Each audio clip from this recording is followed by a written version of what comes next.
Welcome to my full round of golf at Panmure. Panmure is a beautiful old golf club located near Carnoustie in Scotland. I was privileged to be able to play this course during my trip when attempting to qualify for the Senior British Open. Ben Hogan famously used this club as a practice facility when preparing for the Open Championship himself, hence the Hogan bunker that is located on the 6th hole. He said it was his favorite par 4. The golf course has amazing tradition and also has hosted many championships, both amateur and professional. In this round of golf, you'll see me play every single shot, some good, some bad, but hopefully you enjoy the round. And next time, maybe when you go to Scotland, you'll get a chance to play this beautiful golf course. Enjoy the video. All right, we're at Panmure, 1845. So maybe I'll take a couple of shots of this yardage book. It's got some great club history information, original championships that were here. Carnoustie's right that way. You can probably hit 3 drivers and get there.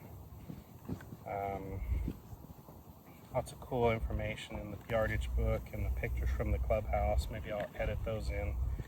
But we're going to see if we can capture a bunch of shots from our round here. I just came over to try and qualify for the Senior British Open unsuccessfully, so I got the day off, and I found this gem upon recommendation from many people. Here we go, Panmure, 1845. All right, opening hole, number 1. Yardage book says it's 302 from right here. So we'll just hit mini driver, send it on its way. See if we can chase this thing up there to the green.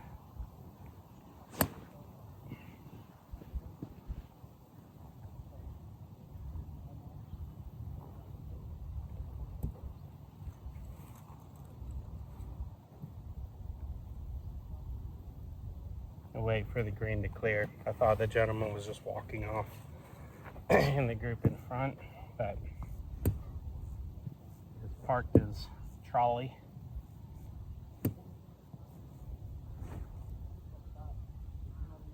I imagine actually I could hit driving iron 300 yards today.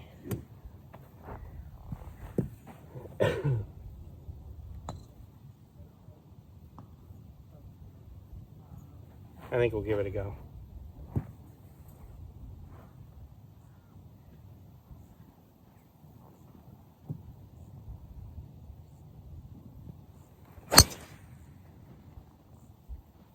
All right, right down the middle.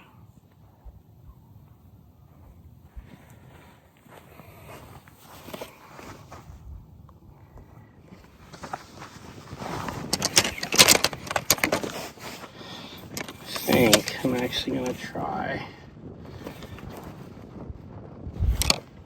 Yeah, I'll try just more of an explosion shot out of here. Oh, I got 50 yards or so. I caught this pop bunker. I'm gonna try a half explosion. Kind of thick clean here.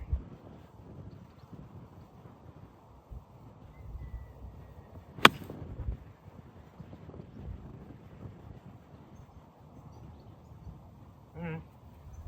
Found the putting surface.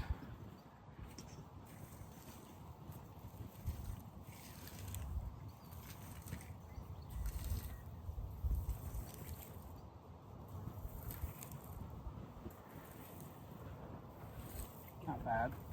Great job there.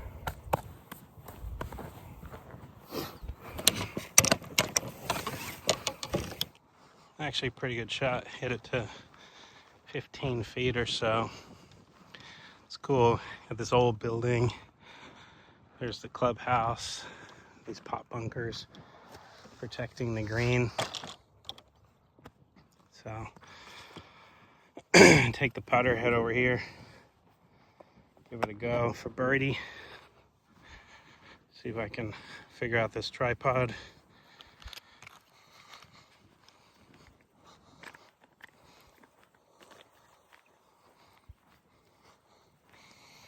It's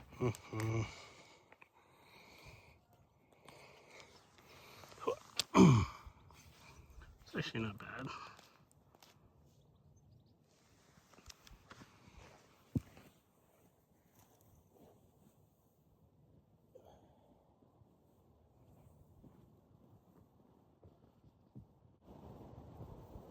Down a little slope.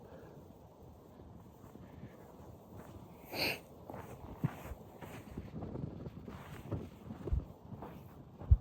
a little shaggier than the practice green.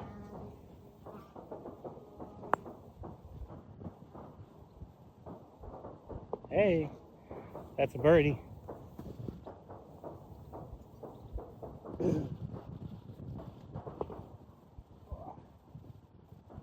Alright, birdie number one. Nice little bladey scuff on my ball from that pop bunker. Check it out looking back, it's pretty cool. It was 302 and I got caught by that bunker. I was on that side. But we'll keep moving. Number two over here. More pop bunkers. I figure the pace will actually be pretty good.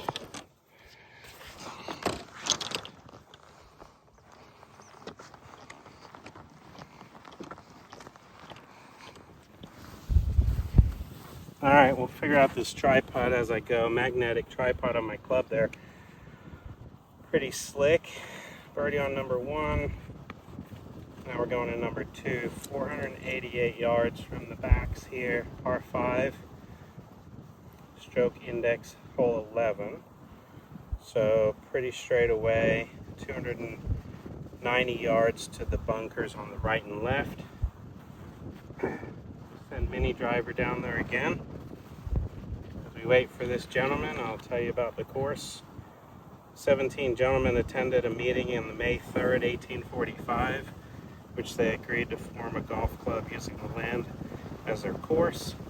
This land basically belonged to His Lordship William Panmure, P-A-N-M-U-R-E. So I'll tell you more about it as we go.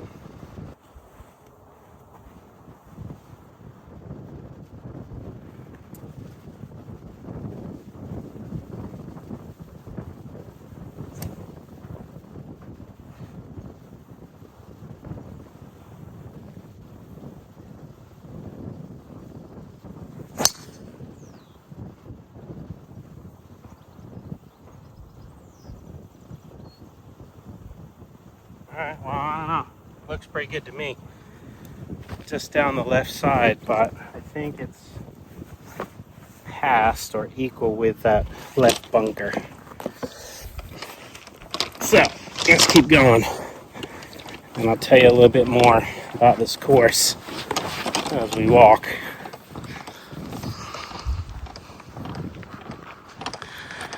Pan out to 0.5. Flip the camera. You can look up my nostrils. Alright, here's the yardage book. Right here, 1845. Course guide. So, 17 guys, as I was saying. Let's see. His Lordship let them use his name. They appointed officers and invited Alan Robertson and Alexander Pyrie from St. Andrews to lay out the course.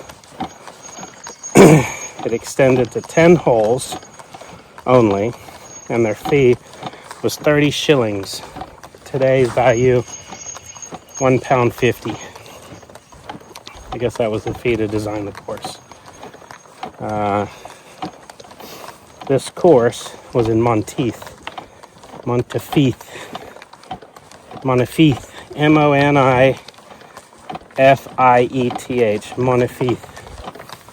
I think they just pronounce it Monteith around here with the accent. Okay. It was changed to 18 holes in the 1880s. and is today the Monfils Medal Course.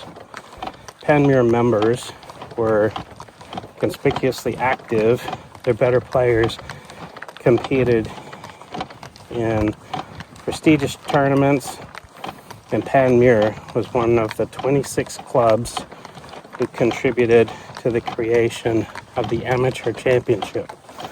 So it's one of the founding clubs for the amateur.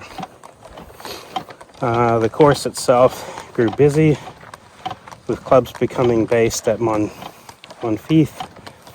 Panmure members became restless. In 1899, they bought the present Panmure land from the 14th Earl of Dalhousie, a descendant of Lord Panmure. The families who founded the purchase of the land were descendants, and those who had founded Royal Calcutta Golf Club. This is why the clubhouse they built bears strong resemblance to an Indian counterpart, a photograph of which can be seen in the dining room. The architect of the original course at Barry is unknown, but changes made in the 1930s were largely based on recommendations given by James Baird after a site visit in 1922. The course has remained more or less unchanged from then until present day. Here's my drive. Here's the bunkers at 289-ish. Here we go. We got a little bit more to go. So I'll prop this down here, set the camera up, get my laser, give it a go.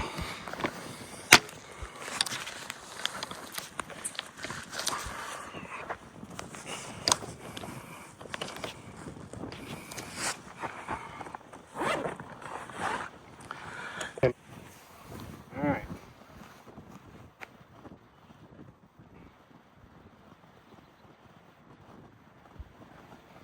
$188 left in. So with the bouncy ground and this wind, I'm just going to hit like a soft 7. Try to land it kind of somewhere by the front. Usually carries around 170 for me. So this will probably carry more like 165. Just send it through the opening. The green there.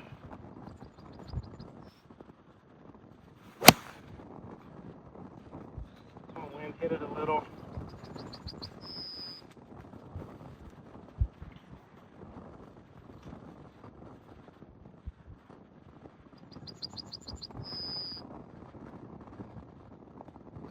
I landed it on one of the few patches of grass and actually took a divot. The ground has been so firm, but as you know, I'm quite the divot taker. So we'll see how this goes today. I did not consult my yardage book, so I'm not sure if there's a bunker up here on the left, but more than likely there is.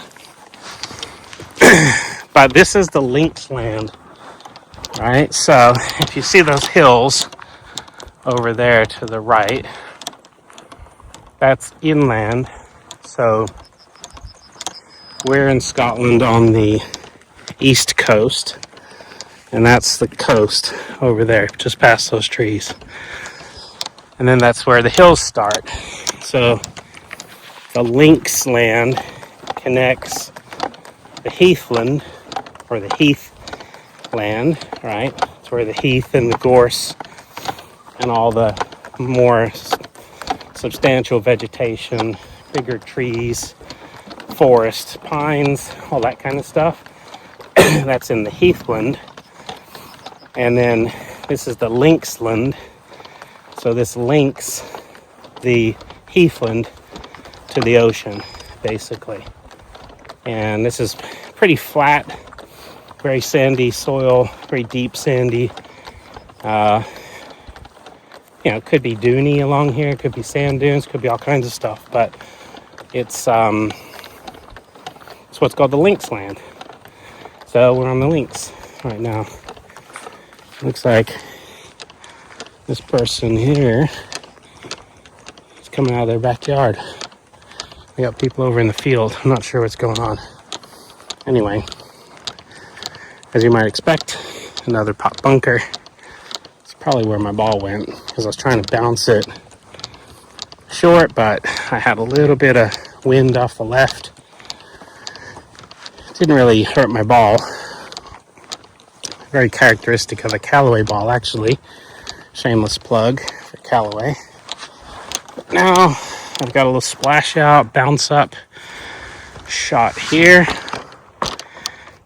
Go 60 degree. Sand is very soft.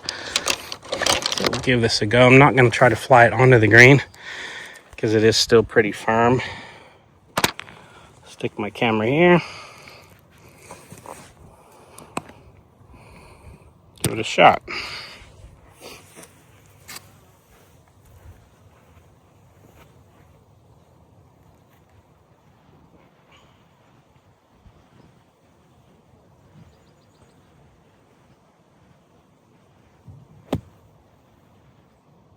I did carry it. Bite, bite, bite. Well, turned out okay. I flew it a touch too far. Too far. Kind of like these rakes for this kind of sand. It's very powdery. Very dry, so tends to work well. Other courses that have more wet, more coarse sand doesn't really work that good. This little rake does pretty good because you're trying to maintain the shape of a pop bunker too, because it's a little unfair if your ball goes right up against the lip and it's just dead flat. So these people are out in the field, came from this house. I don't know if they live here, but anyway, got a little birdie putt here. Put that house in the background because it's cool. Give it a go here. My putter. Ugh.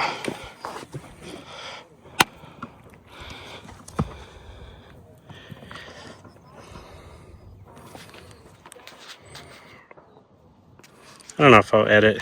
You can take a look. You guys can just watch. We'll see how it goes. It's pretty raw.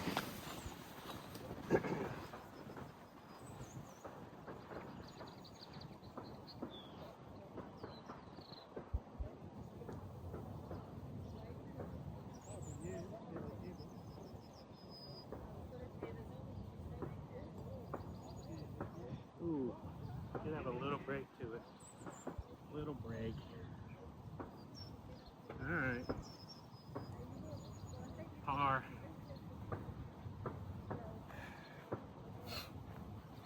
Cool.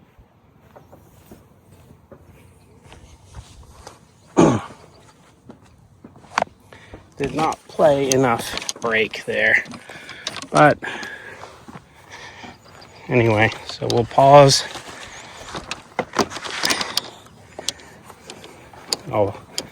I'll hit stop here and go to the next hole, which is just right here, but I'm going to break it up so that just in case I forget to hit a button, I don't lose everything.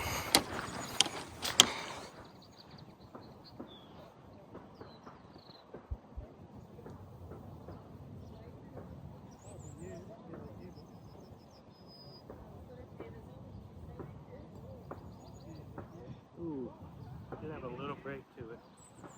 Little break. All right. Par.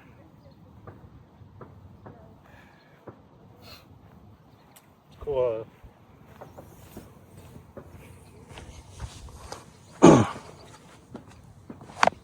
Did not play enough break there, but anyway, so we'll pause.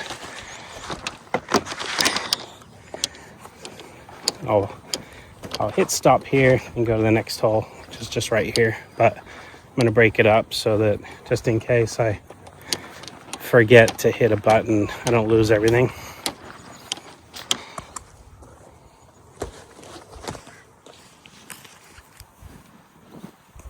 All right, hole 3. Yardage book says 404. Looks like a bunker on the left at 300, and then the straight through bunker is kind of more of my aiming bunker, probably closer to 350 yards. Actually pretty cool yardage book right there. So yeah, I just aim just slightly left of that bunker, I think. Although it does look like it has a little dog leg to it.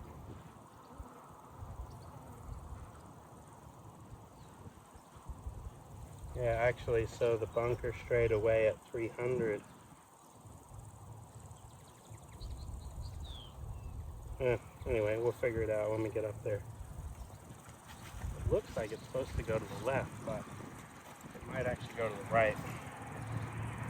Anyway, mini driver is all I've got, so tee it low and send it down the middle.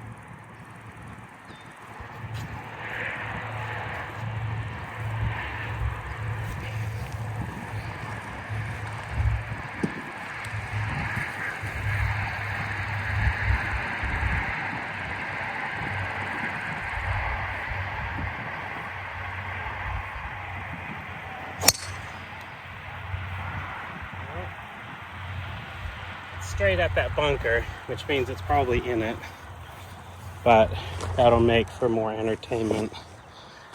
So let's go for a wander. Take this off of here. Should have got mic'd up for this, but I think the audio is probably okay. Not crazy windy. Interesting, that's their house. Over here in the field. Looks like they're growing wheat or something over here.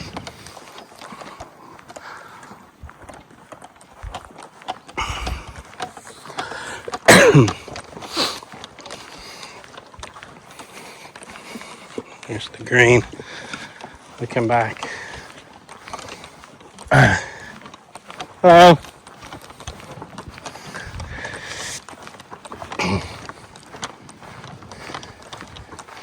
Alright, so yeah, so it's like a farmer's house.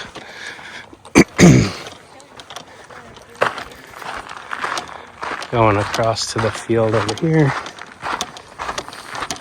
Alright, let's see if there's anything else in this yardage book we can look at.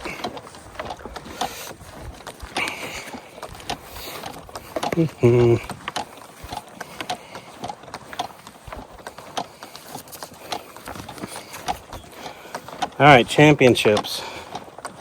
Many famous golfers have played at Panmure over the years. Varden, Braid, Taylor came for the 1931 Open when qualifying embraced one round at Carnoustie and another at Barry. So that's this course. So this is the Panmure course at Barry, I believe. The Nine Nations was staged here as a curtain raiser for the 1968 Open. Vincenzo and Cole tied on 65, a new course record at the time. Panmure has hosted the British Senior Amateur on 2 occasions, and the championship was won in 1977 by Panmure member Eric Donaldson, and in 1986 by Noel Surrock of Prestwick. Doug Sanders qualified here for the 1970 Open. Oh yeah, look at this. It does actually go a little right. It's funny, from the tee box it actually looked like it was a slight dogleg left, but that aiming bunker that I aimed at, 302, just hit a little soft mini driver. It's actually perfect because the fairway does go to the right. It's weird. I mean, I trusted the yardage book. They're not going to draw that wrong. but to my eye, it actually looked like it kind of went over there. Yeah, so championships, here you go. Di Vincenzo, is that how you say it? Vicizo, Roberto de Vicizo. I've been pronouncing that wrong because I think that's the de Vicizo or Vicilio that signed his scorecard incorrectly, lost the Masters. All right, well, let's see here. The leading qualifier for the 1990 Open was Luke Donald, still an amateur at the time. All right, more information to come. Let's see what we got on this shot. Very cool. Trees in the background, pot bunkers in the front. Let's get I'm gonna shoot my yardage before I pull my club because I gotta magnet this thing to my bag. Looks like we got 128. Pretty firm, so I hit the gap wedge. 50 degree. Pop this right here. Get lined up. All right, so I'm basically going at that grove of trees. I don't know if you'll be able to see the pot bunker straight in front, but pin's kind of straight over that. I think it's okay if I land this a little short. This club, when struck well, goes 123, so we'll see.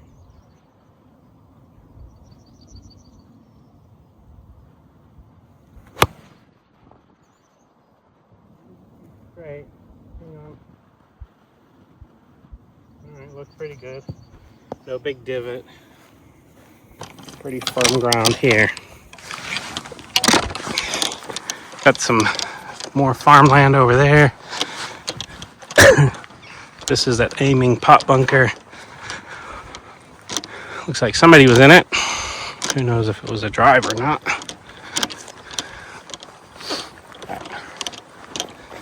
Let's see if we can see my ball. I think it's on the green. It was creeping barely just right of the pin. Anyway, enjoying my trip. I was hoping to not be here. I was trying to qualify for the Senior Open, which means I would have been doing practice rounds today over at Glen Eagles. I played the Lansdowne course at Blair Gallery. Pretty tight, very tight. As the pro in the shop says, eye of the needle, eye of the needle. Eye of the needle type stuff is what he said. And it was. I mean, you miss it there, you're punching out through heather and you're maybe losing your ball. So anyway, here's my shot. I'll tell you more about my qualifier after I knock this in for birdie.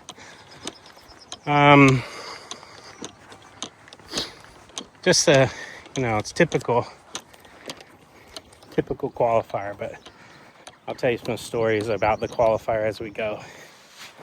Let's see if we can make this.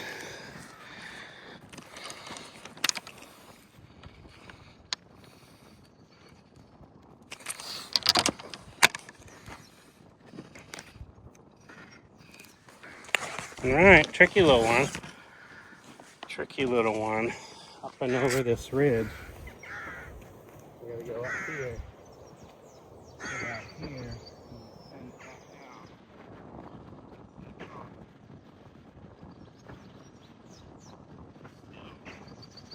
Moving up here, so I might even have to go further to the right because even off of that hill, it still breaks right to that. I'm actually bringing this putt in from the shadow, over by the shadow of the flag.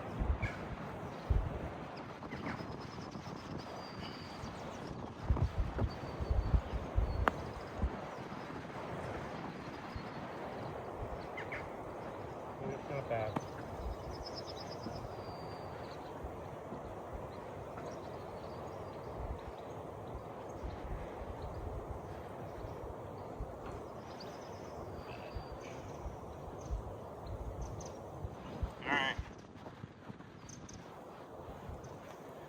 Not too shabby. Gonna get a fresh ball though. This scuff is bothering me now. Alright. Okay, looks like we're heading into the trees. So I'll tell you a little bit about my qualifier. Flew over on a Friday, 9:30 p.m. flight, which gets you into Edinburgh direct from JFK. 7 hours later, I tried to convince myself that I slept on the plane overnight. When I got into Edinburgh at 9:30, through customs, immigration, which didn't take very long, found my rental car and drove about an hour or so. So by the time I was even near where I was staying, which was in Dundee, it was going to be around 11 o'clock. Had an early check-in. The people at the Sheraton in Dundee were nice. They let me check in, drop my suitcase off, change into my golf clothes, and then I headed for Blairgowrie, about 35 minutes away. Did that drive many times. Saturday, got to the course, met my caddy Darren Hutton. Darren was great. He's a full-time caddy at St. Andrews through a connection, a Scottish mate, Bert McKay. So Bert worked with me in Arizona briefly. And anyway, it was a long first day. So with that long first day, I felt like, all right, I'm going to get in. I'm going to get tired, get acclimated, get my sight lines, see the course, and then maybe take a rest day on Sunday. So I'll tell you more about it. Here's the next hole, hole 4. All right, so hole 4 on the brick here. Which these are cool. So this is called Ravensby. One of the original names that I saw on the board. Let's see, 402. What's my book say? What does the sign say? Attention golfers. Please use caution. Don't hit toward the fence. Probably farmers over there. Alright, so hole 4. There it is. 287. Bunker that I can see barely. Grove of trees is kind of more of the sight line. Maybe with this wind off the ocean, it'll push a little left or right. So mini driver again, kind of straight away at that looks like a dome grove of trees. And then the fairway is going to move a little bit off to the side. So kind of back in the shade of these trees. Mini driver again.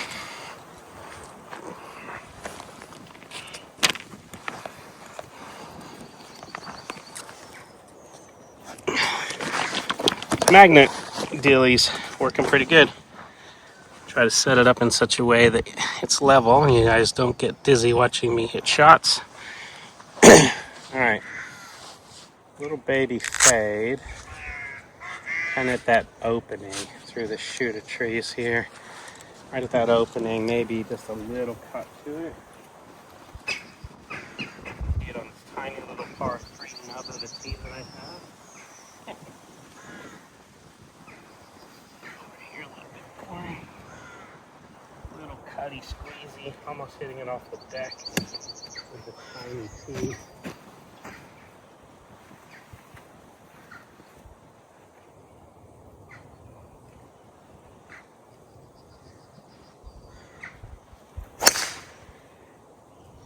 That is a low bullet. Low bullet. And I don't think it got taller than me. So that tells you how low it was. I don't even know if it cleared the fescue, but something tells me it's actually going to be pretty good. Back to my story. Alright, so qualifier. Play all day Saturday. Really don't get done until 7-ish. but it's not getting dark here until, I don't know, 10 or 11. I'm in bed and it's still light out, that's for sure. So practice round goes good. Meet up with a couple other guys, playing in a foursome. As per usual, practice rounds seem to take forever, but the Lansdowne course at Blair Gowrie is one of, if not the most narrow courses I've ever played. You have one little area of rough like this, and then boom, it's like that. It's just heather underfoot, all kinds of little weeds and prickly stuff, and if you kind of hit your ball off the fairway, it's like this. Like you're just kicking fescue around trying to find it. So super, super narrow.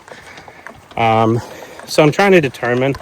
I hit my regular driver a couple times, but then opted for a mini driver, 5-wood, plus 21-degree driving iron as my choice to kind of line out the 14 clubs in the bag. I have a very low bounce, like an 8 C grind, 64 degree, which has actually been really good off of some of these super rock hard turf for certain shots. It's a heathland course, so not linksland, and so you do have to hit some pitch shots, some high shots. And the ground isn't quite like this. It's still firm though, a little bit more color to it. Look at this turf right here. So I don't know. My drive was kind of flying over this stuff, so we'll just keep walking. I think it's probably up here. Anyway, met some nice guys, played practice round, extremely tired, delirious tired. Body clock's all a mess. When I'm landing at 9:30 a.m., it's only like 4:30 a.m. New York time, so trying to get adjusted with that. Tee off at 1 o'clock, play for 5 hours. By the time I eat and get back to the hotel, it's close to 7:30. Rest, go to bed. I decided, I've seen the course, I don't really need, there's my ball, I don't really need to actually play another practice round. I had one scheduled for 10:30 the next day, but I decided I would try to get my body to acclimate. Didn't really need to see where I was going. Pretty straightforward, hit it straight. That's all you have to do at that course. Greens were pretty small. All right, here we are. So now, got this shot. So I'll check my laser again. Let's see here.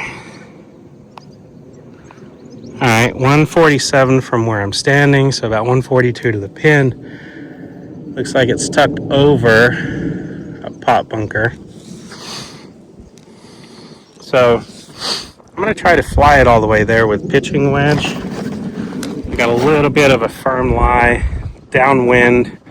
Wind's kind of moving down and that way. I'm going to hit it high. If it flies that bunker straight at the pin, great. If not, maybe I'll miss just short, but hopefully just right of that bunker. So set this up here.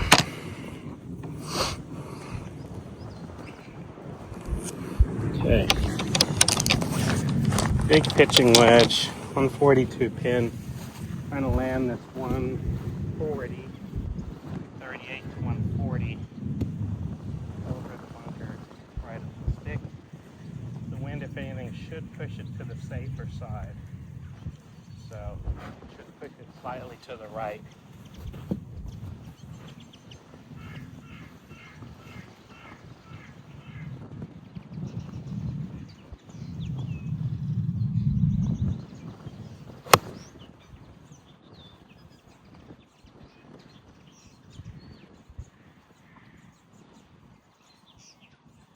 Alright, well, can't fix that divot. I just hit a dollar bill size amount of rock hard dirt.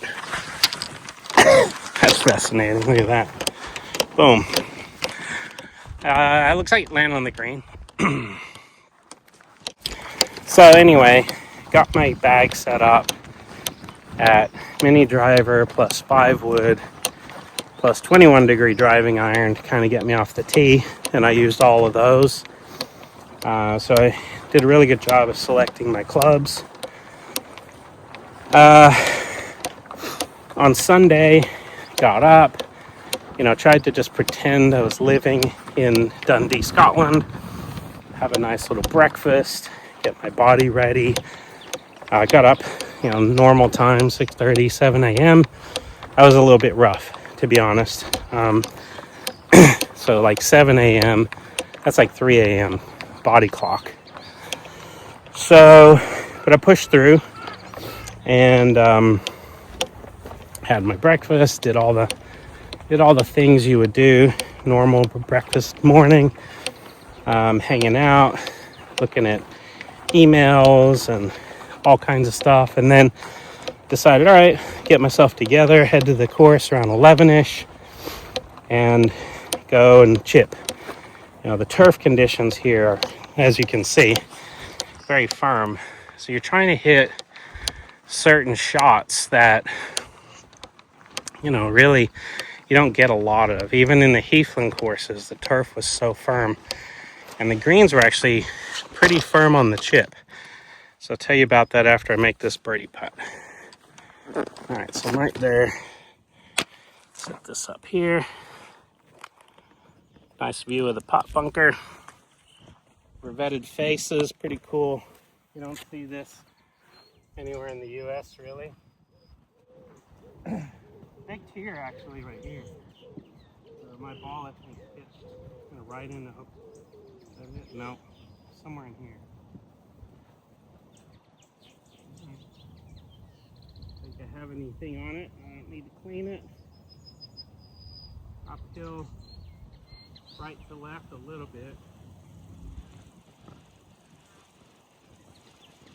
Yeah, decent putt, pretty slow green. Gonna have to hit it pretty hard.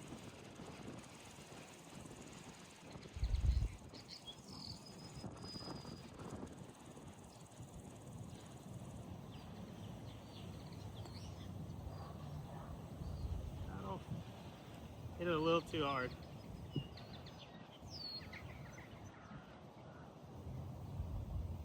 The greens are deceptively quicker, even as shaggy as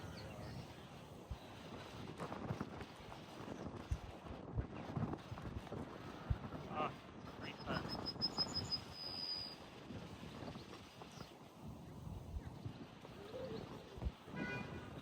Alright. Great putt, bogey. You look at him and the grass is pretty shaggy, but it is firm, so maybe that speeds everything up as firm as it is underneath. Just leave it attached to my bag as I walk over here. Yeah, it's pretty firm all around, so the chipping you had to get adjusted to.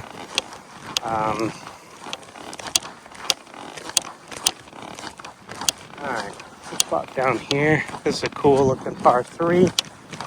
I got fifth hole. Looks like 144 from here. Wind into and from the left. Pins kind of in the middle of the green. So we'll go with, let's go with 9 iron. Pitching wedge came up a little short on the last one. And got this set. That's good. It started recording again as the phone fell off the bag. 9 iron, 144 into the wind a little. Okay. All right, good swing.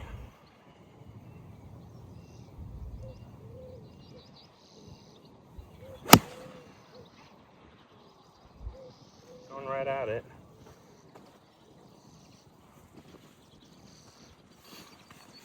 can't tell if it hit the green or not. I think it did. But anyway, get moving here. This is kind of an interesting blend. You got we're in the Linksland. Looks like another hole going over that way.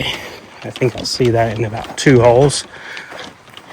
There's the green I just played. Here's where I'm going, par 3. Yeah, the little chips that I had to hit were firm off the junior tees in the walkway. Yeah, the ground was firm to chip off of. And then on top of that, on chip shots, a lot of times the greens were pretty firm because your chip shot isn't coming in from a height that is going to, kind of like penetrate the surface of the green. So it would actually be a little bouncy on chips too. Not a lot of check, even though on a well-struck approach shot, the greens were soft enough to actually even spin the ball back. I spun back a 9 iron on a hole. Look at this green's cool.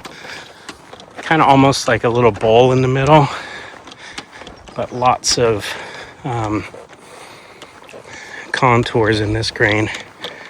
Another bunker, and that's where we're going next. So I'll plop you right here, grab my putter, see if we can make this birdie.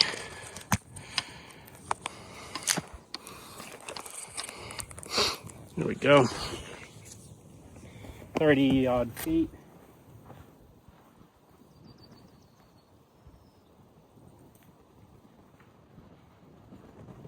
Barely made it. Snaky putt. Breaking at least 2 different directions.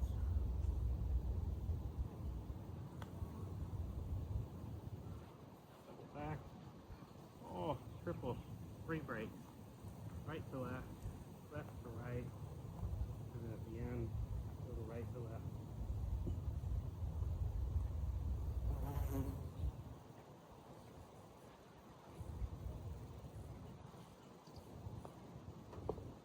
Alright.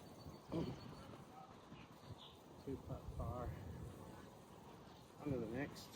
Yeah, triple break. And you can see all the humps and bumps on this green. Almost made it.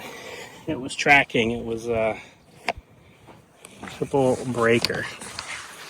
Alright, now we go over here. Hole 5. Little hut. Let's see what we got here. There's a black tee box back here, but I don't see a stone. Alright, there's the guy I'm following. Oh, there's the plate. Hole 6, 414. This is Hogan's hole. Andy, the head pro, was telling me that there was a bunker that was placed out here that Hogan suggested be placed. So let's see what the artist book says. Hole 6. Right here, hole 6. Nothing except maybe that bunker at 250, which makes me think that's Hogan's bunker. Let's see. It says on here it's one of the finest par 4s in the UK.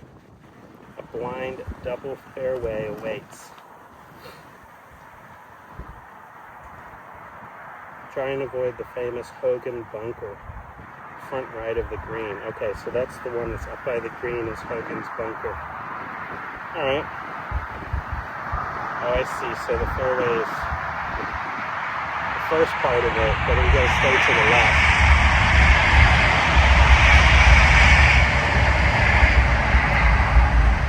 I'm gonna use my rangefinder and see what I can see. There is a golfer ahead of us.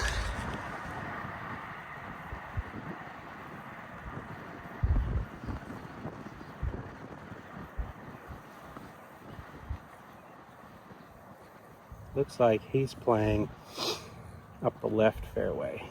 So the line, since it's blind, Looks like it's kind of, there's a big cell phone tower. I see the green. I see a yellow flag way off in the distance. I don't think that's it though. We'll see which way this walker in front of us goes. His buggy is at 282. His trolley, his trundler is 282. So that's not a bad spot. So he's a member here, so he knows where he's going. Get a sip of water.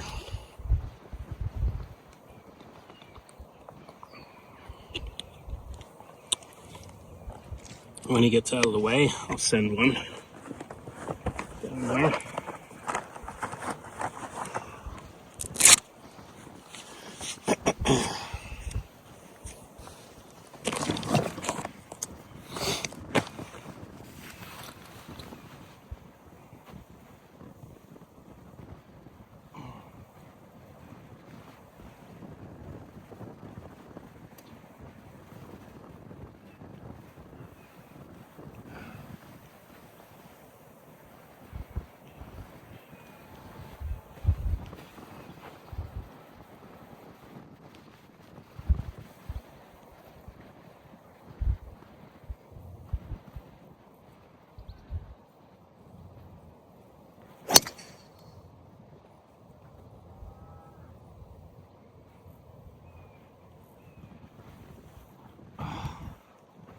How's it going? Right. Are you filming something or?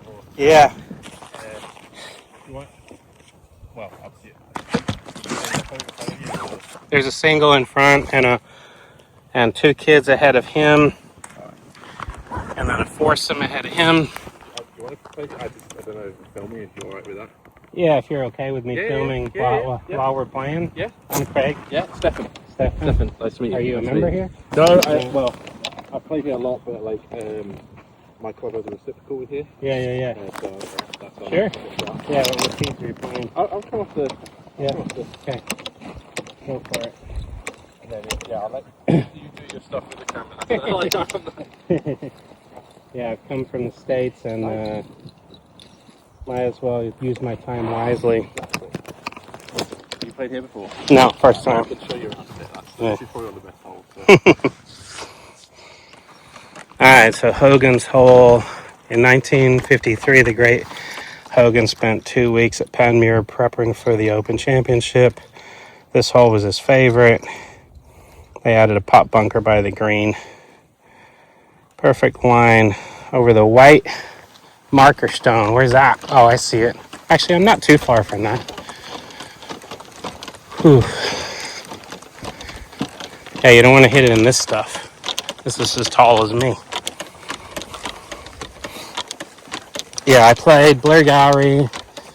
The cut was, I only took 3 at the Lansdowne course. 4 under, 4 under, 3 under. Those 3 actually were straight in, no worries. And then I think 1 or 2 under had a playoff for first alternate spot. The Rosemont course had 5 qualifiers. Yeah. Because Lansdowne only had 80 players. Okay. And Rosemont had 107. Right, so it's average. So we ended up with less. Lansdowne course is tougher, so... I used to remember that. Oh, did you? I hated the Lansdowne. It's so tight. It's very tight. What did they have you off? The back. Oh, yeah. It's a big golf course. Yeah, long course. What's a 430 yard par 4s. And tight. Very tight. Very tight. So the scores there were 4 under. I already said that, I think. 4 under, 4 under. Very good. That's really good golf. Maybe 2 under. Went in a playoff, but Rosemont was 6 under, 6 under. Maybe like 5 under, 5 under, and 3 under or something. Or actually, no, it was 3 guys at 5 under. Went into a playoff for only 1 spot in. Matthew Goggin from Australia. He beat Wes Short in a playoff, which is rough. You know, you go shoot 5 under and you lose the playoff. Hopefully he gets in. All right, so this is the split fairway. Maybe this is the other guy's. I don't know.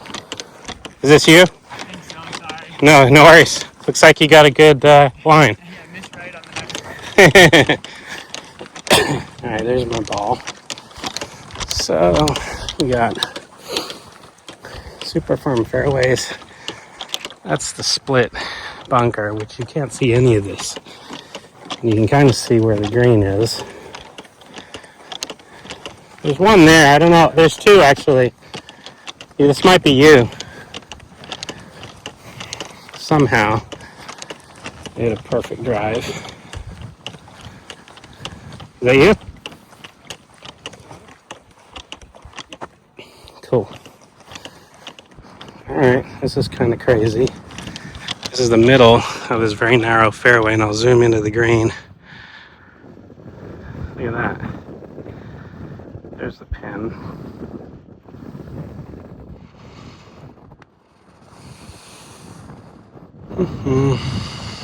Back on point 5. About 2 holes later, we're going that way. This looks like, I think up here, the pro is telling me we got a par 3. We got these firm, rolling fairways. He's just walked off the green.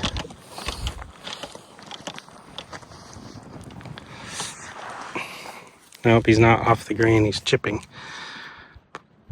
Poor chap, as they say. Down there in the mess of it. Coming up the hill. So I'm not going to go there. I'm going to stay left of this pin. Alright, let's shoot this pin. Looks like we got 120. So I'm going to hit a gap wedge again and to stay left of the pin. Gap wedge, where are you? Go. Prop this up, give it a little different angle. Head cover out of the way. Bring it out right here. Go.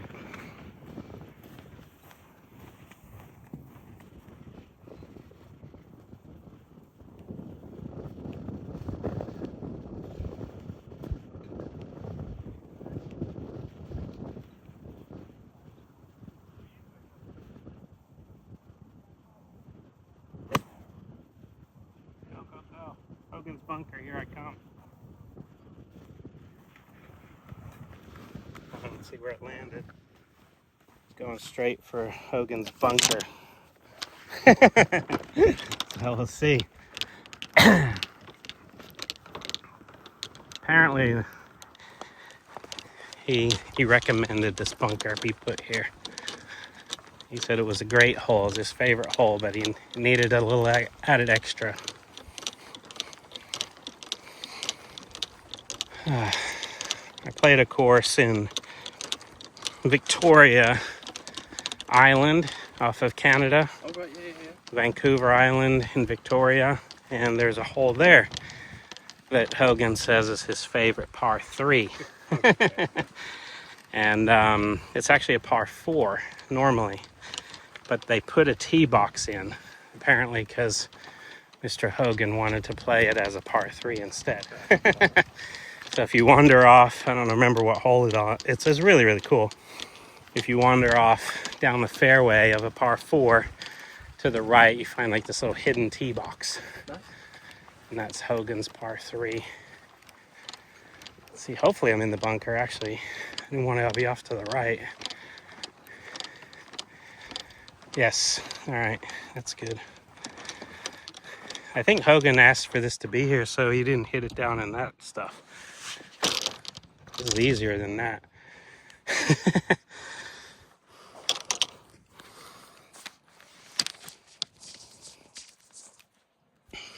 All right. Can't come to Panmure and not hit it in Hogan's bunker. Go ahead, knock it up there.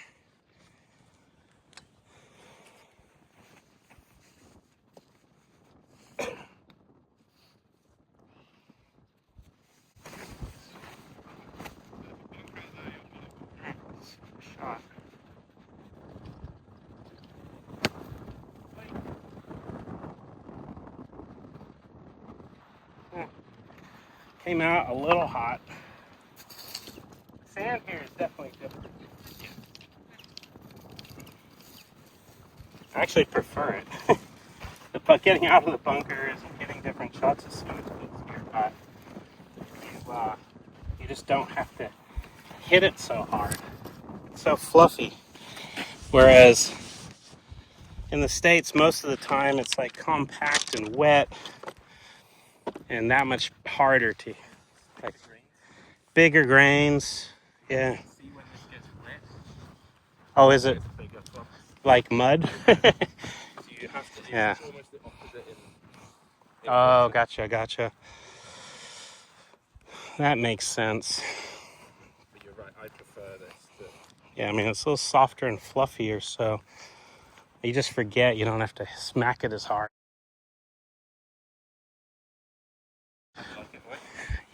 Sure. I've been by myself, so I hadn't had anybody to take the pin. I realised I didn't have a marker because again I was just fighting by myself. Yeah. Well, looks like a double breaker again, left to right, right to left, or left to right and straight.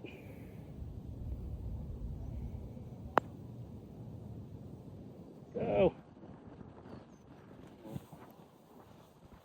Left to right and left to right.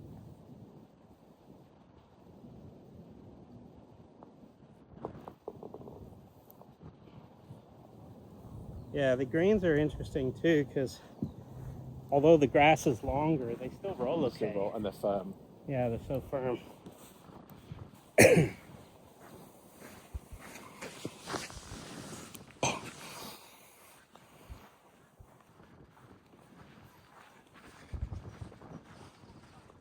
What hole is that up there? 30. Okay, yeah. Yeah, it looks like kind of work all around through all this long fescue grass. You call this fescue over here too? It is like head high for me. It's like 5.5 feet tall. You go right to the end, that green you can see in the distance. Yeah. And then you come back, and that's Montefiore golf course over there. Oh, just on the other side. Those people on the tee, that's Montefiore. Ah, okay. Very cool. Yeah, Andy the pro was telling me about this Linksland corridor that has Montefiore and then Panmure and then Carnoustie. Yeah, very cool.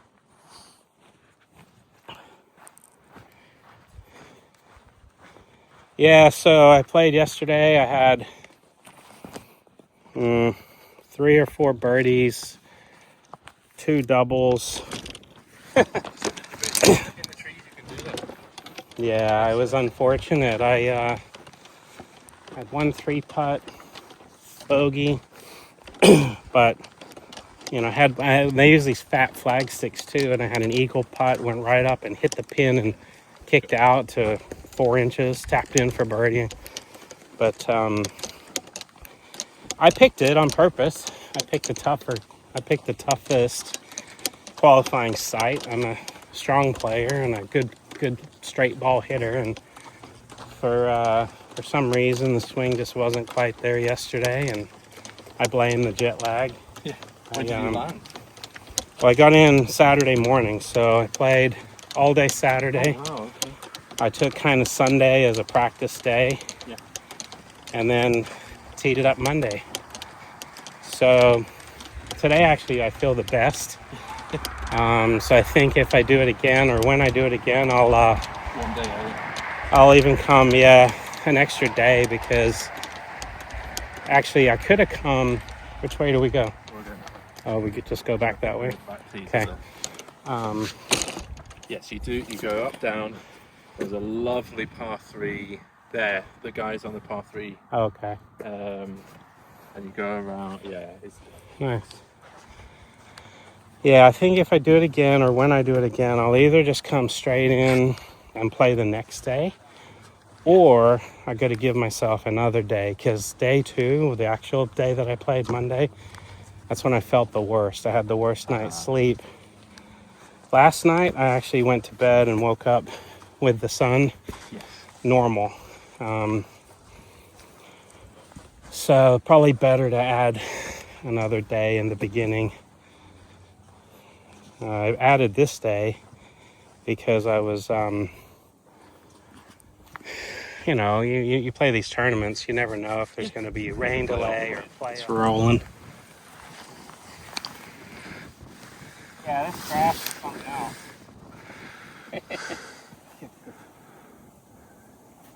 I'm just going to go straight at those top bunkers, right? Yeah.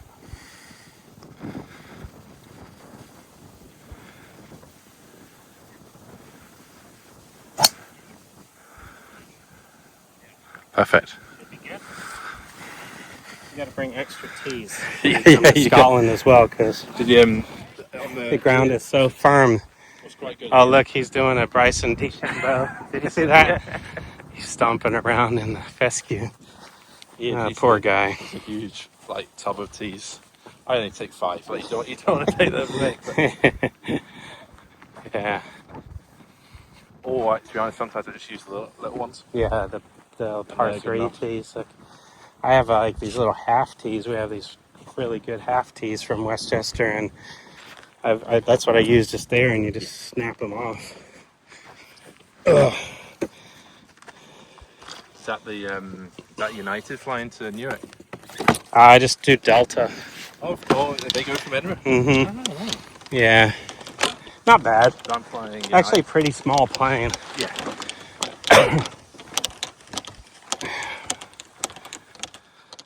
Alright, so here's the split fairway. We just played Hogan's hole there, number 6. Coming back, number 7. And as you can see, there's some irrigation or some drainage probably. Alright, going that way. Looks a lot longer, but shoot it, find out what kind of distance. You kind of hear the wind picking up again. See, maybe the microphone would have been better, but 93. Back into the wind. I'll use the old 24-degree 5-iron. Send it down there. Flight it a little maybe. Let's see. Alright, give it a shot.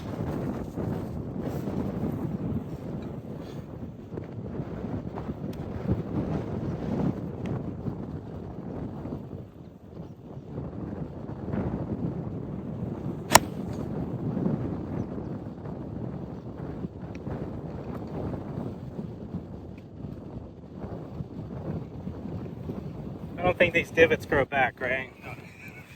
It's like trying to plant grass on rocks. Yeah. Yeah, I'll put this one back in, but it's like, it's not going to grow back.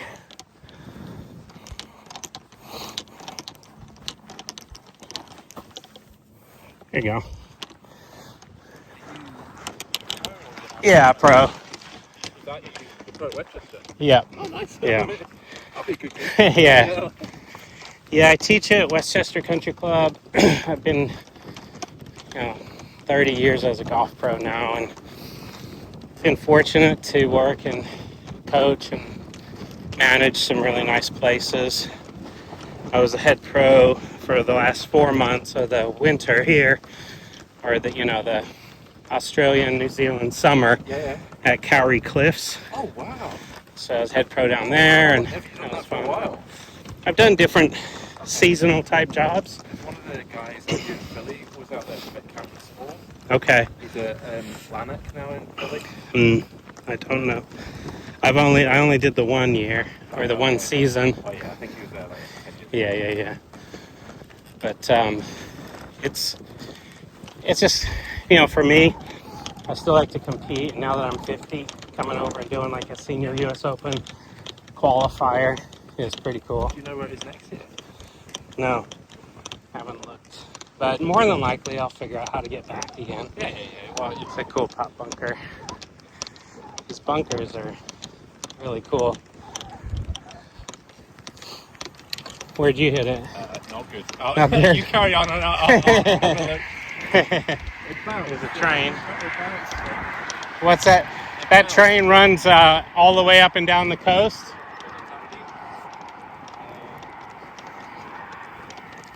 What city will that connect?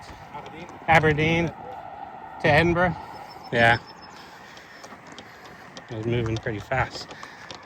I don't know how many stops there would be, but the fast train. All right. Hit it on the green, 193. Played the wind, but again, wind did not really affect it that much. I don't even know if this is a par 5 or not. It's a long hole. Into the wind, big tier green. Another little bunker. Set my camera up here.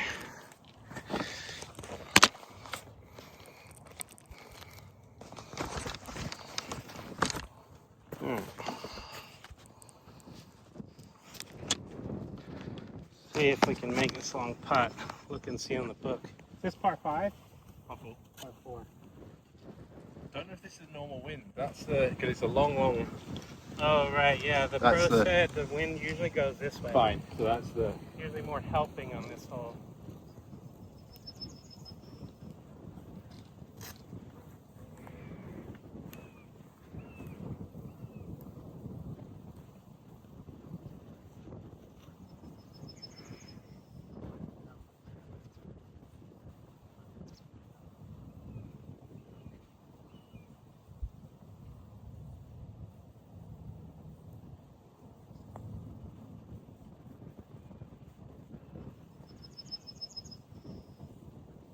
Alright. I'll take it. That's a good 4. I'll take it. Yeah, this green even looks a little more shaggy, but still, you know, like we were just talking about how firm it is, it tends to just somehow keep rolling. Yeah, so I'll put this on my YouTube channel, and I played the New York State Open before coming here at Bethpage Black. I actually had to withdraw from the tournament. I posted like every shot of my Pro-Am the day before, and then it was, felt like 100 and something degrees. And unfortunately, I dehydrated myself and got up the next day. I played 7 holes of round 1, but I felt sick to my stomach. And then, unfortunately, we ran out of water on the coolers on the course. And I just thought, I'm coming to Scotland for this. I don't really want to push it. So I just retired and withdrew. But I posted that video on my YouTube, like basically every full swing shot at Bethpage Black, which was cool. So at almost 11,500. So pretty good channel. It's growing. So you'll have to subscribe. You're in it now. I've done played with a YouTuber once at my home club. Yeah. Western Gales, that's home. Yeah. Near Troon. Okay. It was Michael Derek Anders Lang. Yeah. You played with him. Yeah, he He still says it's his favourite golf course. he started doing these things, and he's got a massive following. All right, what do we got here? Black and white pole. Yeah. You kind of want to stick kind of maybe just the right of that. Yeah. And the green is just tucked away. You see there's a little head? Yep. That's where the green is. So it's in a bowl. It's all the fairways in a bowl. Oh, is it? Cool. But you just need like a... So what do we got? 8? 220. Oh, yeah. Because then it leaves you a wedge. Stops these coming out. Okay. 280 to that pot bunker, which is probably right, just to the right of that pole. just to the right of that guy. Where he's walking. The guy, Yeah. Just to the right of it. So okay. Like just at the pole, maybe a little right of it is ideal. Yeah, I'll just hit my driving iron on this one.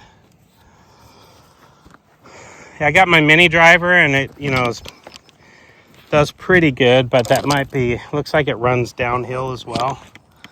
So it's going to go a little bit too far. I think that's perfect. On this one. At the Lansdowne course, I used mostly mini driver and a few driving irons. But it is so narrow. Like, I don't know. I mean, this course is pretty narrow with the penalty, but I think Lansdowne with the trees is brutal. Did you get to play Rosemount or no? No, because Rosemount is so nice. Is it? That's the it's where all most of the members they play the big Scottish amateur. Yeah. On the Lansdowne. Well, both, but Yeah. it's the bigger golf. Lansdowne's bigger golf course, tighter. Yeah. Whereas Rosemount's just lovely. But they used to have European Tour. Like Greg Norman won a European Tour event on Rosemount. Yeah. It's a Martini Tour. One Martini event there. Huh. Yeah, it's a cool property. All right, see if we can send this down the middle.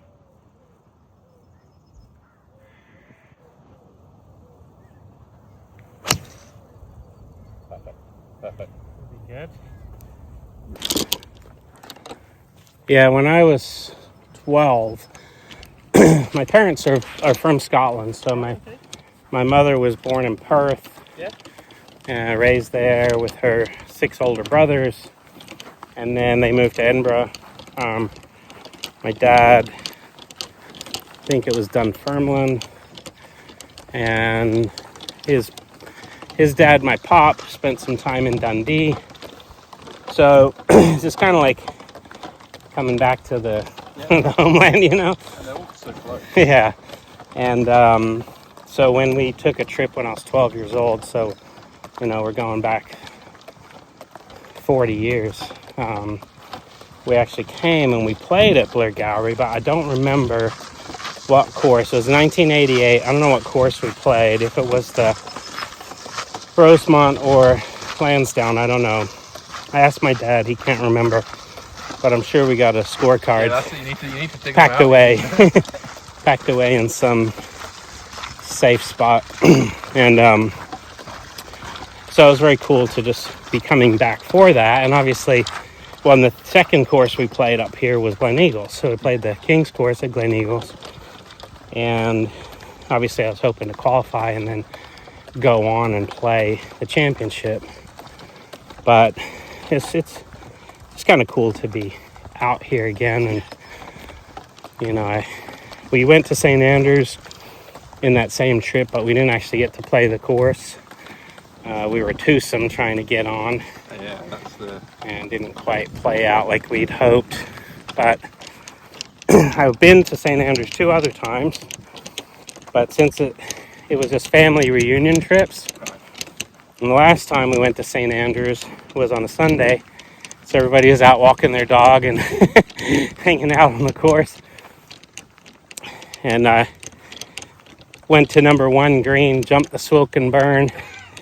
Security came out and told me, "Hey, we don't want anybody jumping the burn.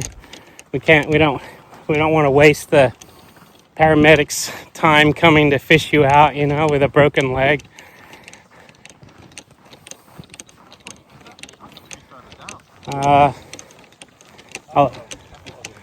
I'll look and see. I don't know. Oh yeah, you're further down. You're down by the. Do you see it? Oh yeah, just in the rough there. Yeah. Yeah, you got lucky there.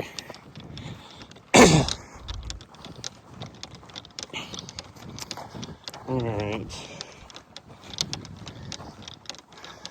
Well, there is a pot bunker there, and it would have been tough to thread it right up in the middle. So, driving iron, good play. Laser it, I'll probably have, I don't know, looks like 80. Let's see what this says. Oh, it's a sprinkler. No yardage, I'll shoot it.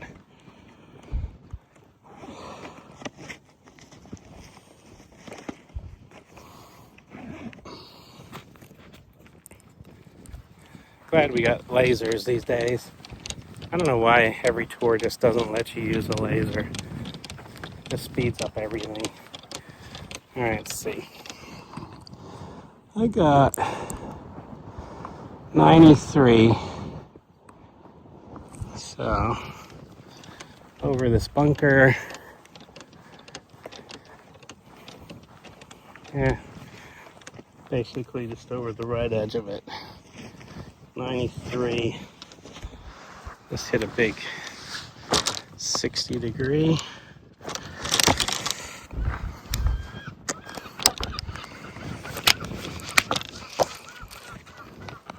Seagulls laughing at me. Mm.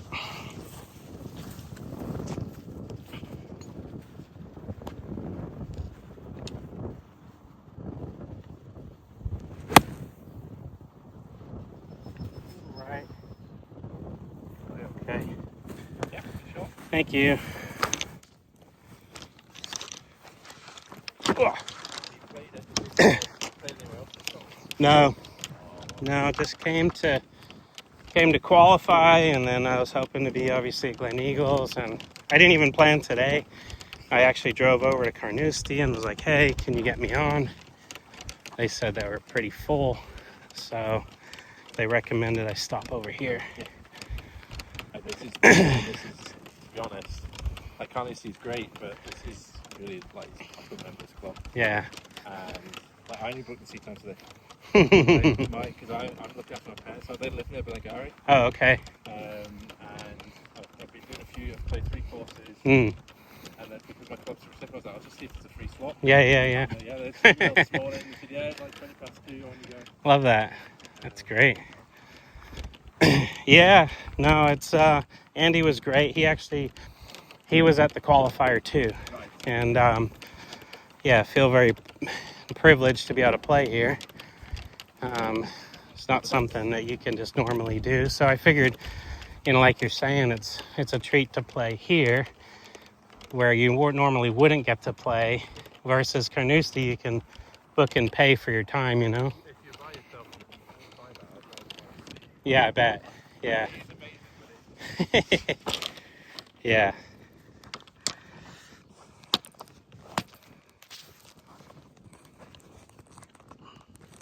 The original 26 horses, they were kind of made up of RNA stuff and amateur and championships.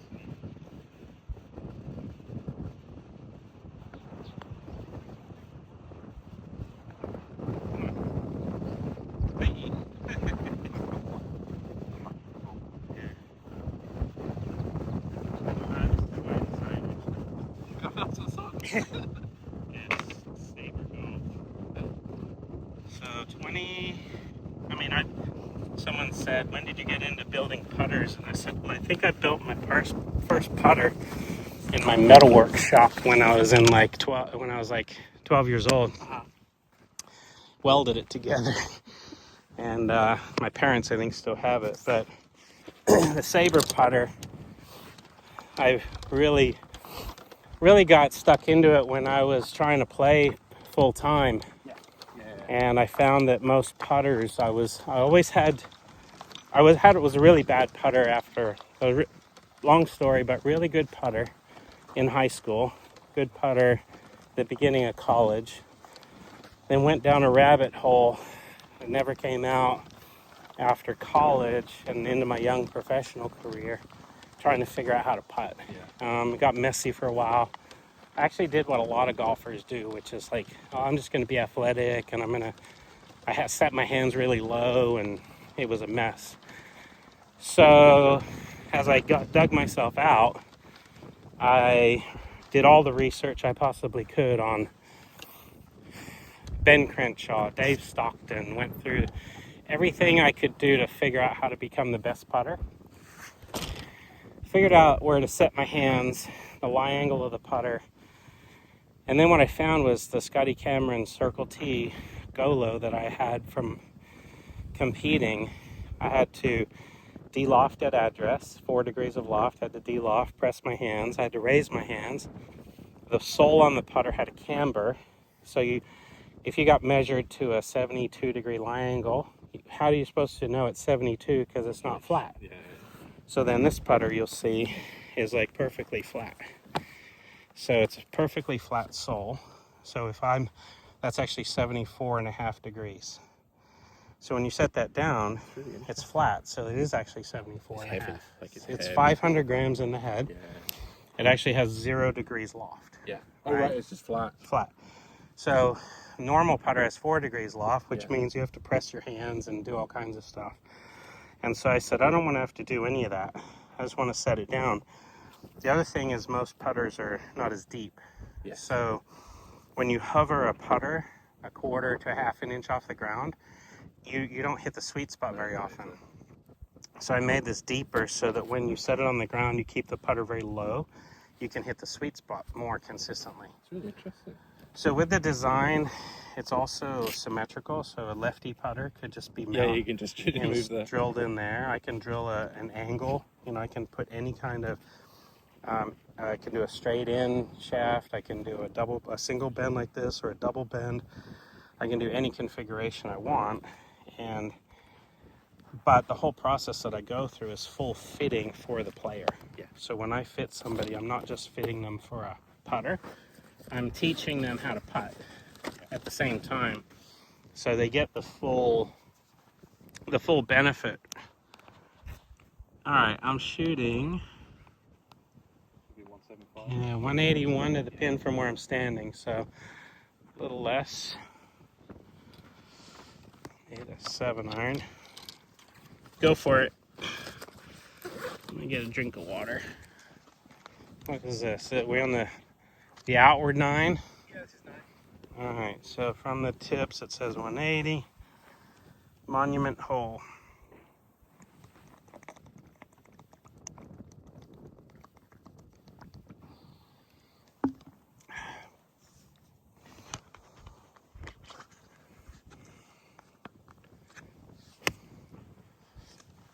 Looks pretty good.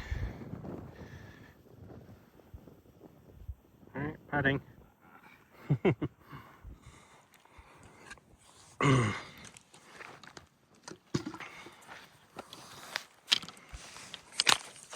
right, where's my 7-iron before I mount this thing in here? I got this little magnet. I like to work on it myself. Yeah. Kind of... Well, yeah, I mean, you've got a trappy cut. So, I mean, at least you're hitting it trapped with a little bit of a shut face to play that little pull fade. It's not gonna be too bad in the wind. That's the wind's destroying my golf swing. Alright, so 181 to the pin. Nice crisp 7-iron, I think.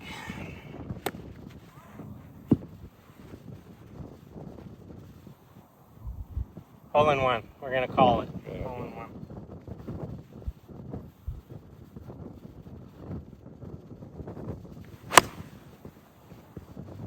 Come on, wind. Got a chance, it gets a kick. Same as me. Short. Down in I think it's just a swell. a little swale. Yeah. When? Westchester? Or you be there? 3 years at Westchester. 1 year at Glen Arbor, which is in Bedford, and then came out to New York from Arizona and Utah. So I used to split time between Scottsdale at a nice club there called Silverleaf, Yep. and then would also go up to Park City, Utah, to a club there called Glenwild, and was director of instruction at both of those places. And then my now 20-year-old, when he was 18 and graduating high school, he wanted to be on Broadway. Oh, cool. So we said, all right, let's get you a college in New York. So I came out ahead of him and got a job, and now he's kind of living and working in New York and auditioning and also going to college. He goes to State University of New York, Purchase campus, SUNY Purchase. So he's a budding Broadway star. Doing auditions. I got a text from him yesterday that he got a invitation to submit a video audition for actually for like I think a TV show. Cool. So he's into that, and his brother, who's a little older, Hugh, he's in Los Angeles doing the same kind of thing. Oh, great. And then my older son, JC, is a golf pro in Arizona. Right. And he's getting into the golf coaching and playing and videos, and he's doing TikTok videos. Always nice to have fun. Yeah. Oh, wow, look at that. Living on the edge over there. I like Yeah, it has got some movement to it. Humps and bumps.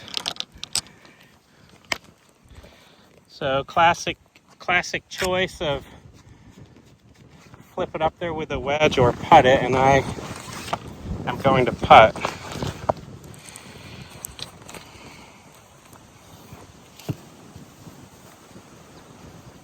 Over. You know, there are some greens, you know, in New York too that have like this. Yeah. That most of the time they're running 12 and a half. Yeah, I'm the rest. It's I think originally they were not, you know, when they were designed. They weren't designed for that. But we'll whack this up there and see. Take at least a couple breaks.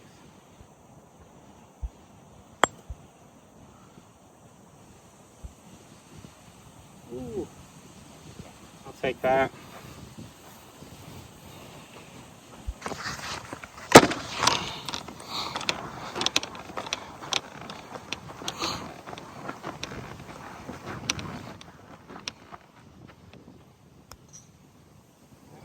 Stay. That's a tricky one. Yeah, Tricky one. It's kind of interesting how the greens, I mean, obviously this is where they spend the water. Soft, keep the greens soft, but is it a poa grass? Is it a bent poa mix? yeah, it would just be like a fescue grass probably. Yeah. Sometimes you do have power, but it's not a biggest thing over here. You know, people want bent grass, power grass. Yeah. No Well, you one can really, see, like, no this one is- really, no one really knows. Yeah. Well, it's like this has a fescue look. Yeah. It's probably it's a mix, to be honest. Yeah, no, it's definitely, it's got everything.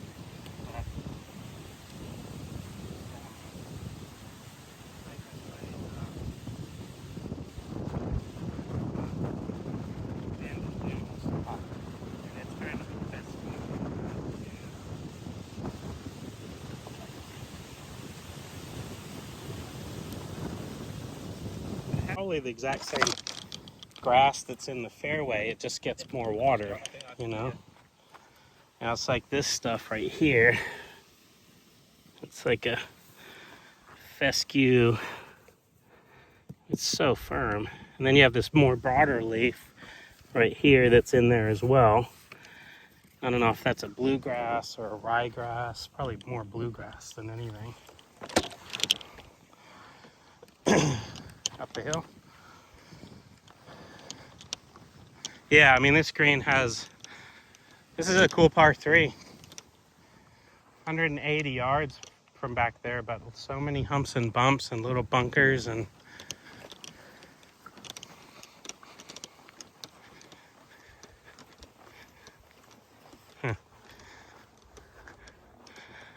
this is definitely more what you picture, you know, when you picture links, like a links course, just hitting over these mounds of hills and fescue. And this is like, it's surrounded by farmland as well. That's the other strange. Mm. It's not by the sea, Yeah, but it is definitely a link. yeah. Yeah, well, I mean, the ocean's just right there, right? Not too far away. Well, so that's it's a army like bombing it. So sometimes you can be out here and it's like They're live blowing stuff ammunition. up Yeah. on the other side of the tracks. So if you, Huh.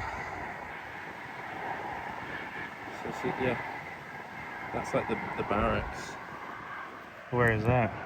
Just right over there? Yeah, just so Oh, there's I over there. see. There, barracks and then water. So this is all, Oh, yeah. and then Carnoustie is just Oh, yeah. that's Carnoustie. Oh, Yeah, okay. So we're just, The clubhouse is really close. yeah. So the train station. Yeah, that's the 9th green at Carnoustie, 8th green, Hmm. and then the 9th going up. Hmm. So you're really close. Yeah. It's cool. Yeah, and then, And the then ocean just Monif- a little bit further. Monifeith just keeps going. Some that way, Monifeith. Yeah. Those that whole that orange flag is on Monifeith. Yeah, Monifeith. And is that Monifeith like clubhouse or is that barracks? That's the barracks. Ah, That's the barracks. And then gotcha. so Monifeith ends where those like trees are. Yeah. And goes. Yeah, when we were at Blair Gallery, we heard what we thought were military jets kind of taking off or flying around. Or So yesterday I was playing up at Castle Stewart, Mm. and a little course called Carnoustie, and that's next to Lossiemouth, which is RAF Lossiemouth, and that's where they scramble the jets. So Gotcha. I've got videos of like completely.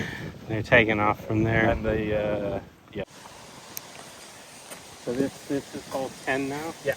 Hole 10 is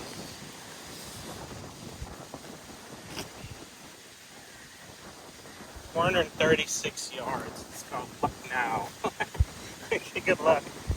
Yeah, this is where you need the luck. Slight dogleg right, you said? Yes, yeah. Basically straight out at the grass. Where those can see. are now. Yeah. That's perfect.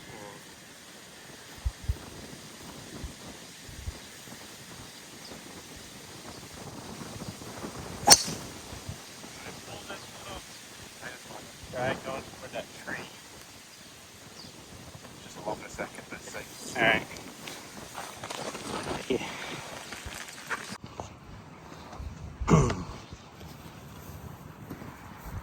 Alright, number 10, right? So, about 200 yards left. Looks very firm at the front, so I'm just going to hit 6 iron, land it short, hopefully it bounce right up to the pin.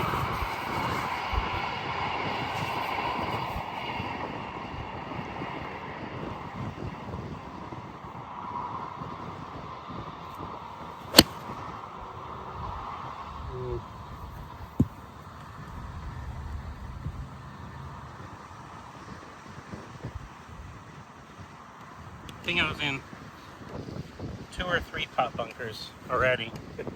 I don't mind them. We'll see. I like them.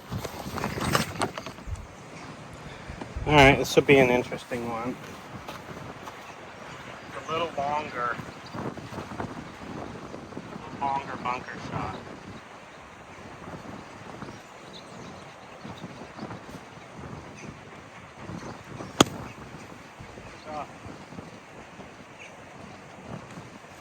Oh man, that stinks.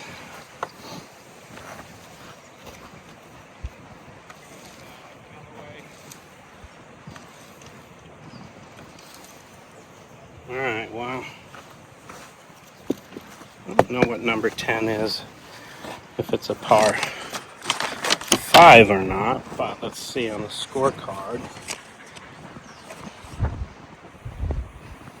Nope. There's only a couple par 5s on the whole course. And I've hit my 56 because I needed a little longer shaft to get in there, I thought.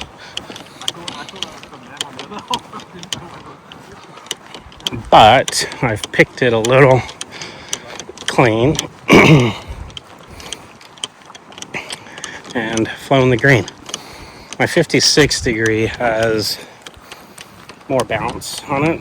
It's a little bigger flange on the purpose because I want to like make sure that I have one for super soft sand, but I did not need to hit it as hard as I did here, and I've splashed it out over the green. But we're still in play. Just got to pitch this back onto the green here. Give it a shot. Maybe 60 degree. Actually, not. Now's the time. The old 64. Yeah, bumblebee. Pine cone. While sitting on a pine cone, out of the rough. All right. Flip it up there.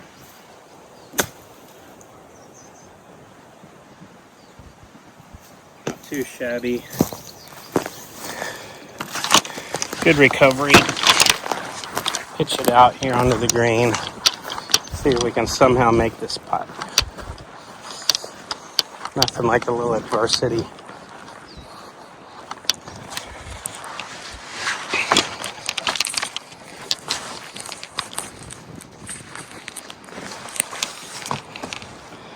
Yeah, that fluffy sand, I just kind of like splashed it and awkward. Your 1 foot, it's so hard. Awkward stance. Yeah, trying to figure out how hard to hit it with one leg.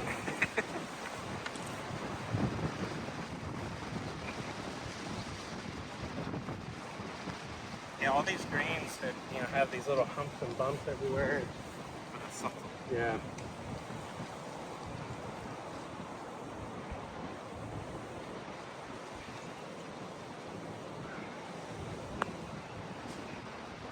Oh, I thought it was gonna turn in. Yeah, mine went way left.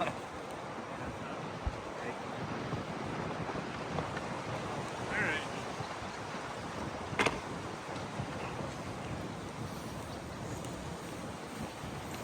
So 1, 2, 3 over the back, 4 on. It's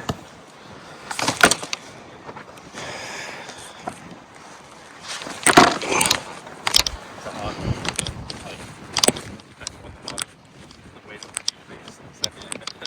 Yeah, I mean, the bunker's quite a ways short of the green. Yeah. I wanted to bounce it up there, but I probably could have flown it over that bunker. Yeah. And hit more of a 5-iron kind of into here. But 165 yards. Back into the wind. Hit 7-iron.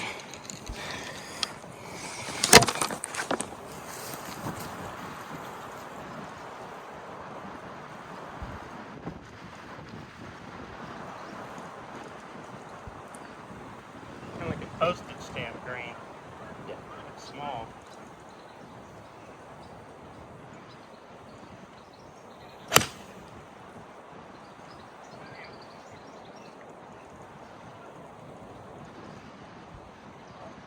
Oh. Yeah, looks like I got over the bunker. Yeah. See if we can make a birdie from the fringe.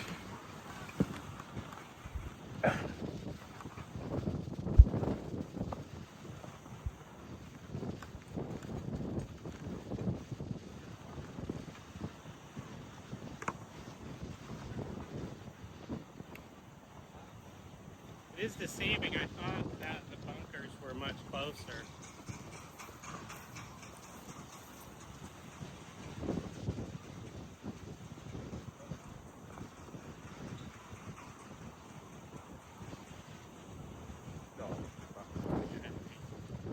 Yeah, I mean, from the tee, it looked like every pot bunker was right here.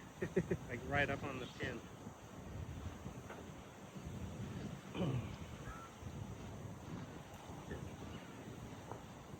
Alright, knock it in.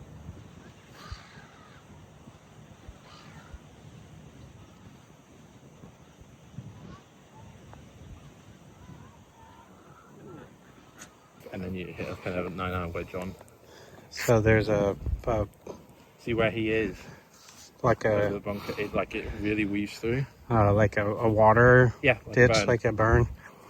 Yeah, I saw a guy over here kneeling down, fishing a ball out of one, I think. So what do you say, 230 straight? And I would actually go more left, so Kind of toward the see where fescue hill and... yeah, and there's a path just going over the other tee. Oh, yeah. That's a good line. Oh, interesting, okay. Because then it will, the ferry will move stuff back. Yeah, so it's 396. The Budden Burn. These names, they crack me up. Yeah, I kind of trapped it in here. Maybe it should have been a low 5-iron. Yeah, just take a deal off it to like Yeah. 5 degrees. Hit the wrong club. All right. So I mean, I saw what you were doing there. Yeah, I like that play.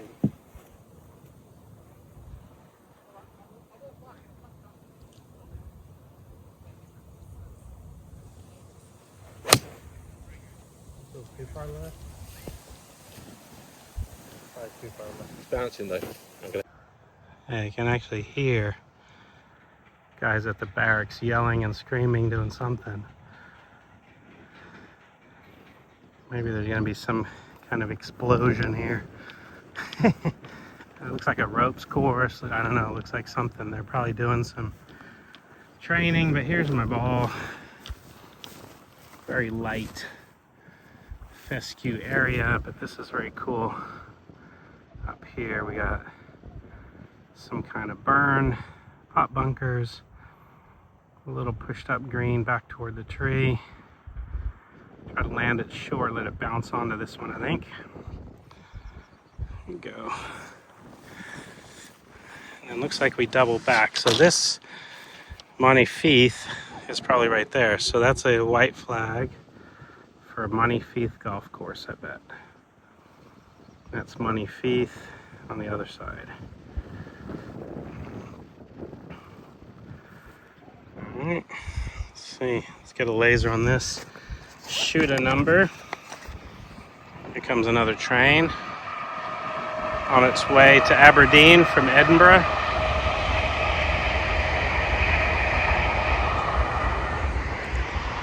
Not exactly Westchester County, New York, or Park City, Utah, or Arizona.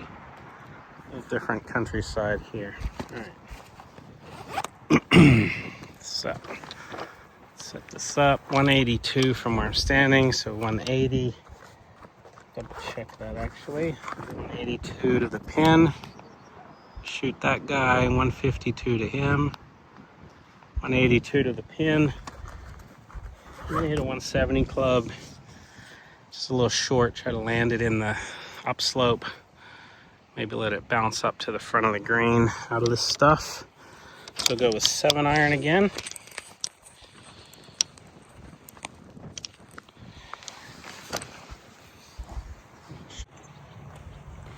All right. So 182, 180 from here. Downwind.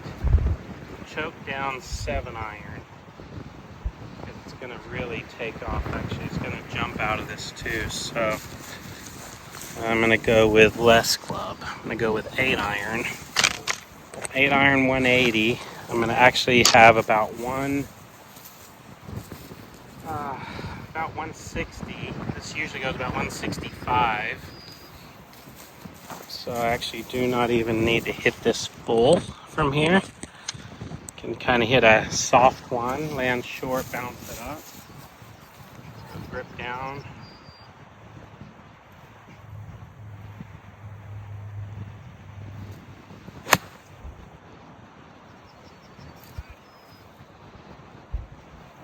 I don't know. Hit it a little thin. We'll see when we get up there. So he was a paratrooper, and he was dropped into enemy territory.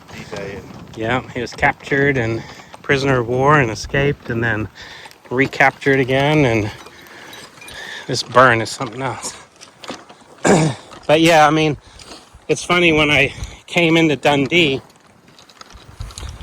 Talk about like full circle kind of stuff. Came into Dundee right off the plane, and it's Airborne Forces Appreciation Day. Oh, right. Yeah. So in Dundee, we got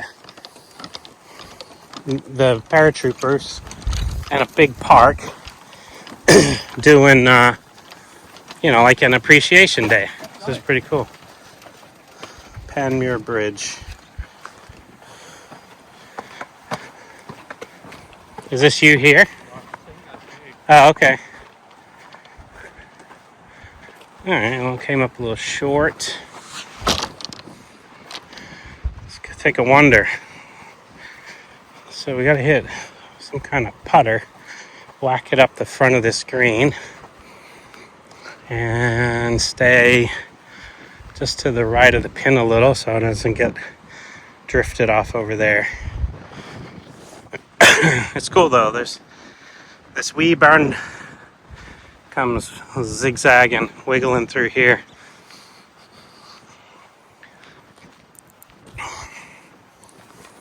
All right, let's go here. Go putter off this firm ground. Give it a whack. Send it up the hill.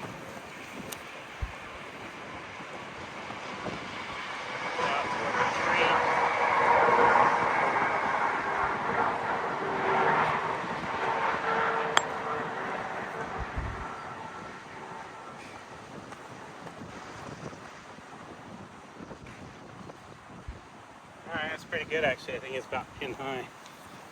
Go up here and take a look.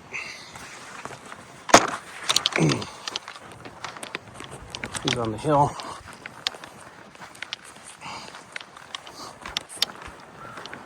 A nice shot, settle. Alright. Yeah, I'm in good shape. Getting ready to walk off this green to the next tee. Pop the bag right here.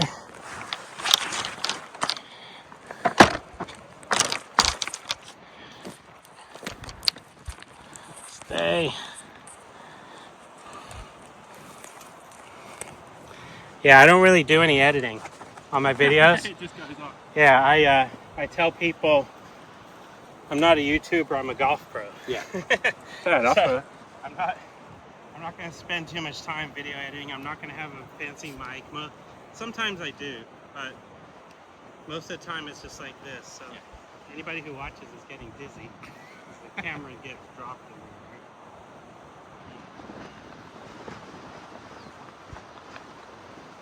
Oh.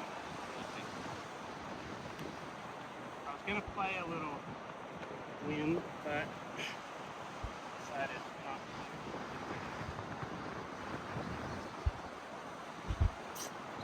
Oh, dear. It's a tricky hole. Yeah, it's really. And it's all of you just got to find the fairway, and then it's. Yeah, I mean, from where I was, I actually had a decent lie. Wasn't really in any thick stuff. Whereas I was coming over the corner of those trees, and Yeah. I didn't catch it, so I ended up in that. On that thick stuff, yeah. All right. On to the next. All right, Monty Feith. Through here. Very cool. So does it kind of just run up and down, kind of like Panmure, where it's like... You kind of come all the way out and then go back. Mm. The finish is in the town. So the finish is the opposite to this one? Yeah. Going that way. And there's the barracks. Homeward. All right. Makes sense. 400 yards. Narrow.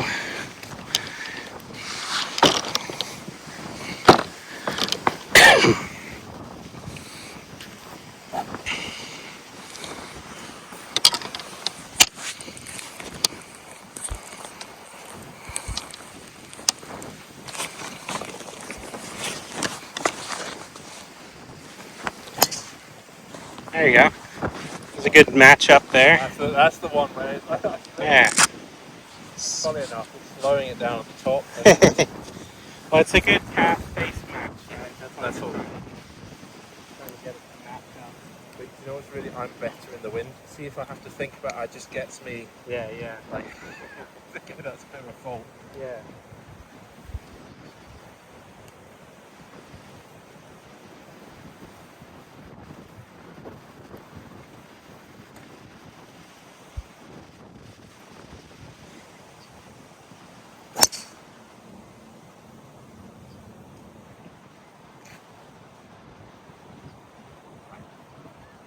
Alright, in the fescue left side.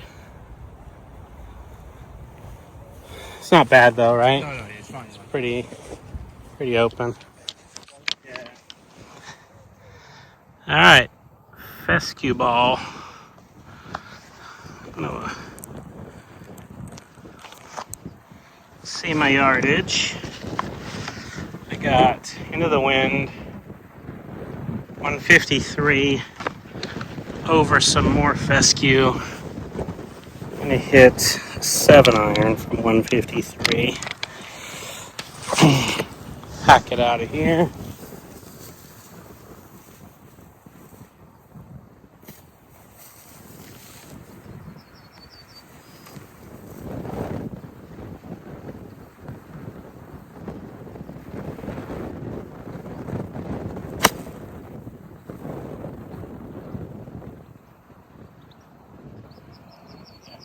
Thank you. Should be pretty good. Kind of swept it out of there.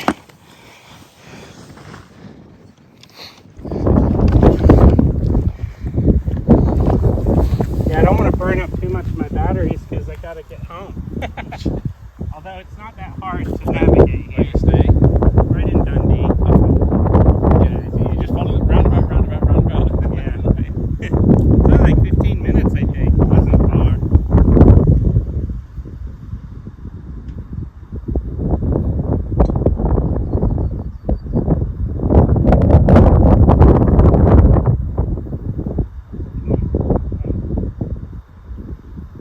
Could have been a nice fescue birdie.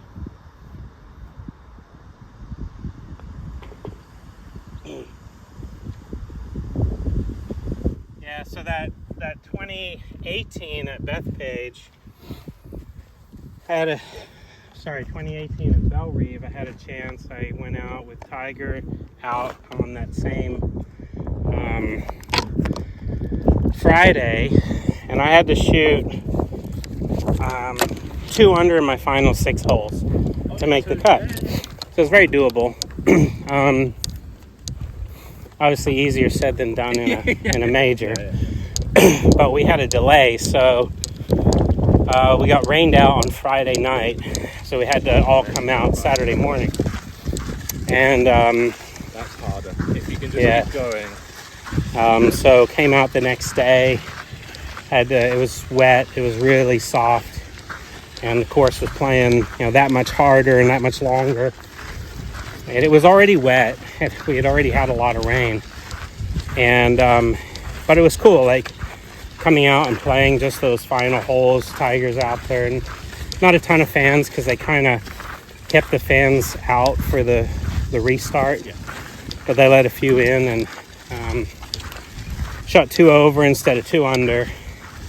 Missed the cut by like 4, but when you're teeing off that next morning, you're like, oh, I'm this close, you know? Yeah, it is. It was cool. That is cool. And then the next year to requalify again and then go to Bethpage. And I thought Bell Reeve was hard. Bethpage is even harder. So, I found my old card, because I keep everything like that. yeah. And the course rating was 79 off the bat. Yeah. And the strokes obviously 155, 154. Yeah. That's the barracks. Yeah. Probably get arrested. They'd be like, who's that? Who's that filming the barracks? Lucky Daddy. How about that for a name? Alright. Par 5? Yeah. I think there's only 2 on this course, right? Maybe 1 on the front and 1 in this one? Yeah, the second and Yeah. the greens behind those trees. Oh, okay, yeah. That's cool. Yeah, so it follows the railway around. Yeah, I guess if you mistimed it, you could hit a train pretty easy. It's just right there. It'd be cool to see one come by while we're on this hole. They seem to be every 5 minutes. So. This is almost the highest point on the whole property here. That's the Hogan bunker, hole number 6. Oh, they're yelling. Yelling over there at the barracks. Somebody has to drop and give them 50.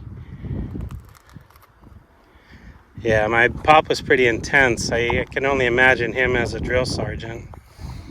He was a pretty tough guy. Alright. He would have me on the roof.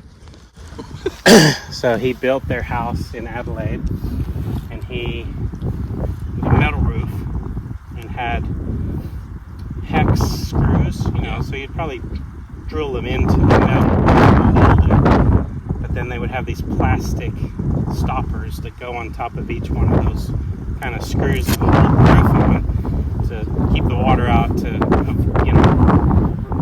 reduce rust or whatever. And I'd be on the roof pressing those and tapping them down, and then to get off the roof he would never let me climb down the ladder because he was a paratrooper and he wanted to teach me how to land with my knees together, and I'd have to land with my knees together, hit my hip and roll sideways. So every time coming off the roof, I'd have to do that.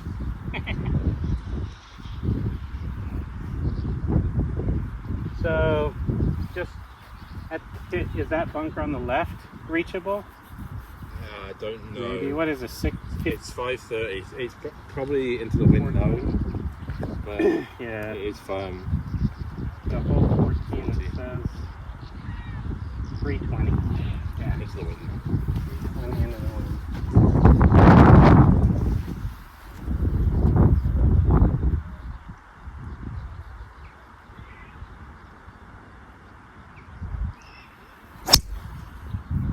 Perfect.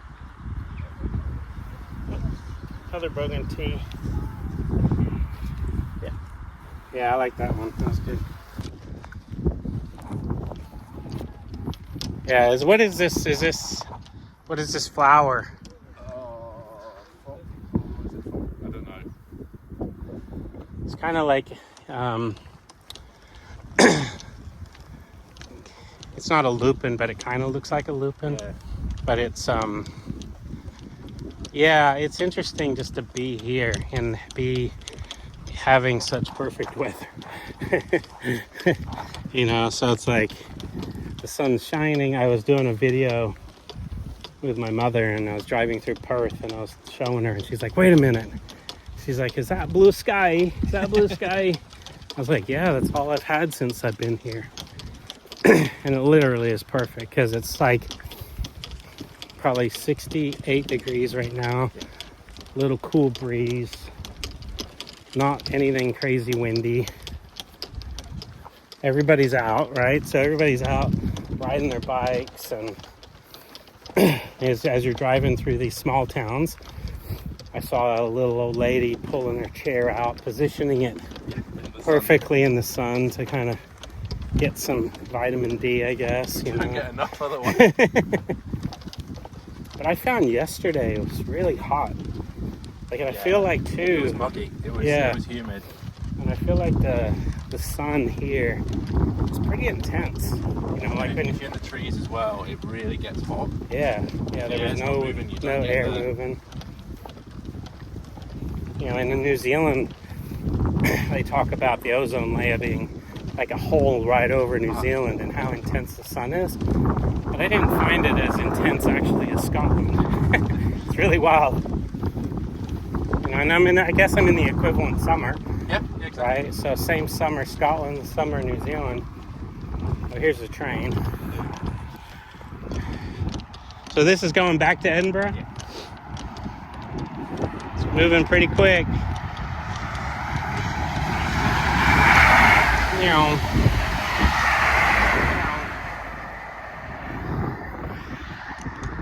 How long is that train ride, do you know? 2.5 hours, Aberdeen to Edinburgh. Yeah. Does it have a bunch of stops? Oh yeah. Yeah. I mean, Every town. That's why all the golf courses are here. Mm. So there's a barrier links train that is never used, but and that's why Carnoustie train station. Yeah. Cruden Bay used to be on the train line. The old Glen Eagles used to be. Yeah. So that's kind of like when you see people in Grand Central Station in New York with their clubs. It's the same kind of idea. There's like Beth Page is on the train, on a train line. I get the train to North Ferry. Yeah.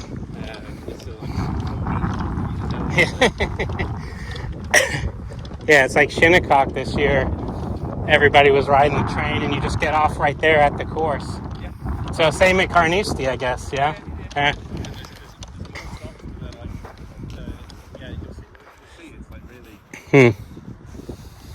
Well, there you go. You want to play some golf in Scotland, just figure out the train system.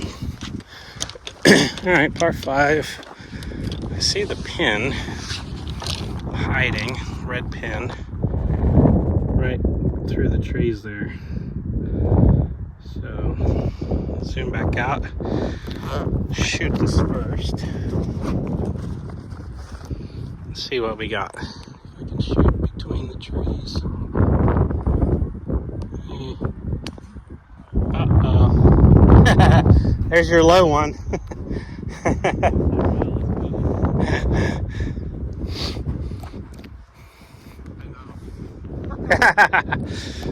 All we have is audio from that one.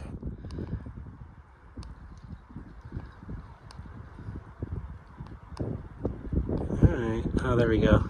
240. 240 over the tree. So I'm at that 5 wood. See if I can get it up over the trees toward the green. Nothing but net. Trusty 5 wood.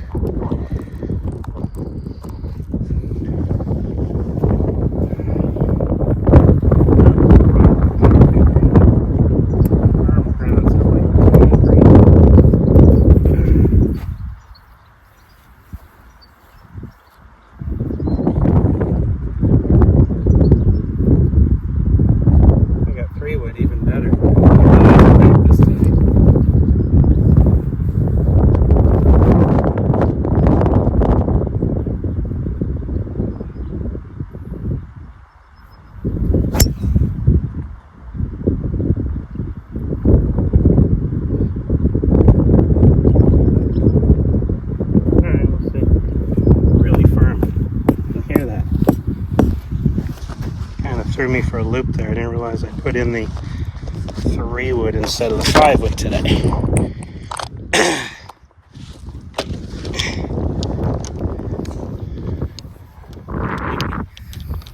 My mate's just gets a low ball. Yeah, I mean, this is cool. So we're homeward bound. This was the 320 bunker, I guess. And I've hit it 40 yards short of that, so it's about right, 280-ish. Rolling, rock hard fairway.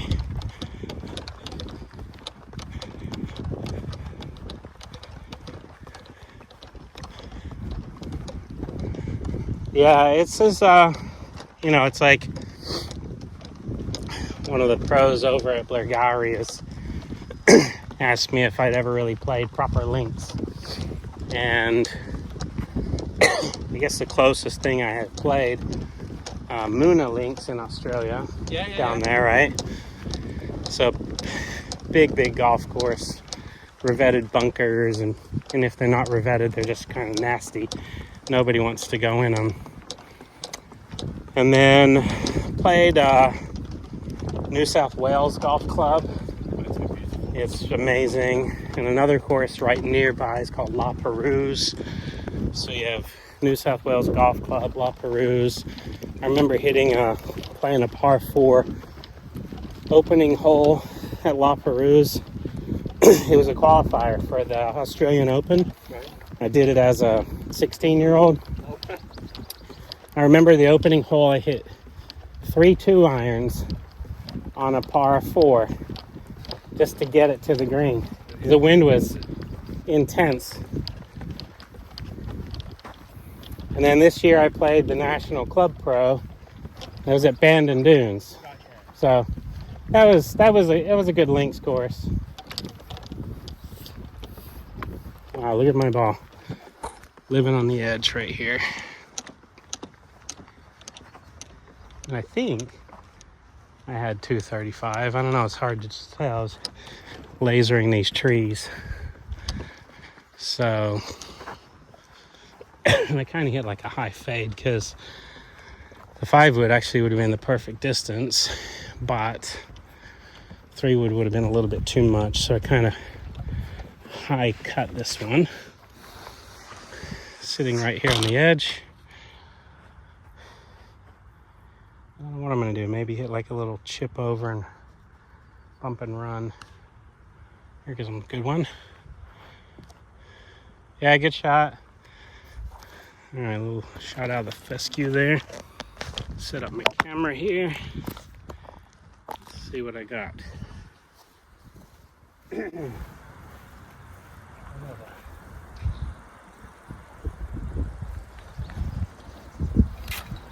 It's like a little weird sandy lie. It's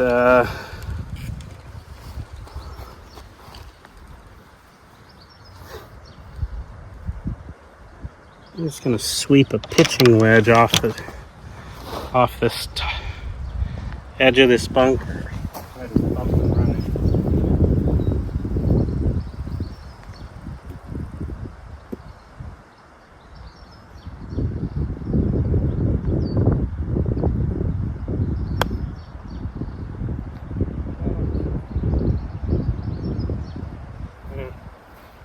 A little tricky.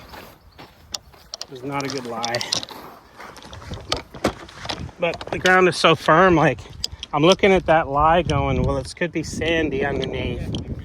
It could just like puff up on me and I could duff it. But it's so firm underneath that I didn't really have to pick it too clean. I could actually kind of hit into it a little bit.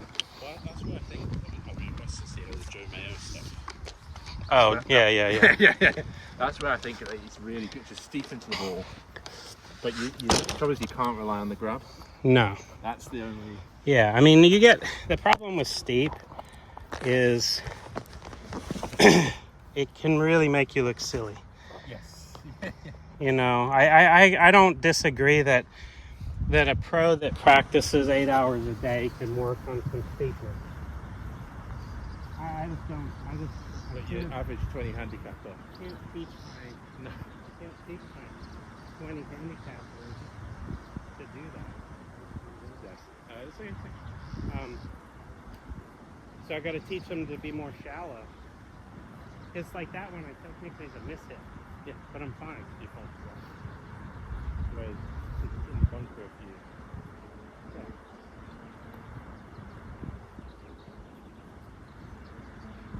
Yeah. Always look like a par. A par from the fescue. The bunker. Yeah. Never organ photo. In or out. You can leave it in. Leave it. See if I can follow that break.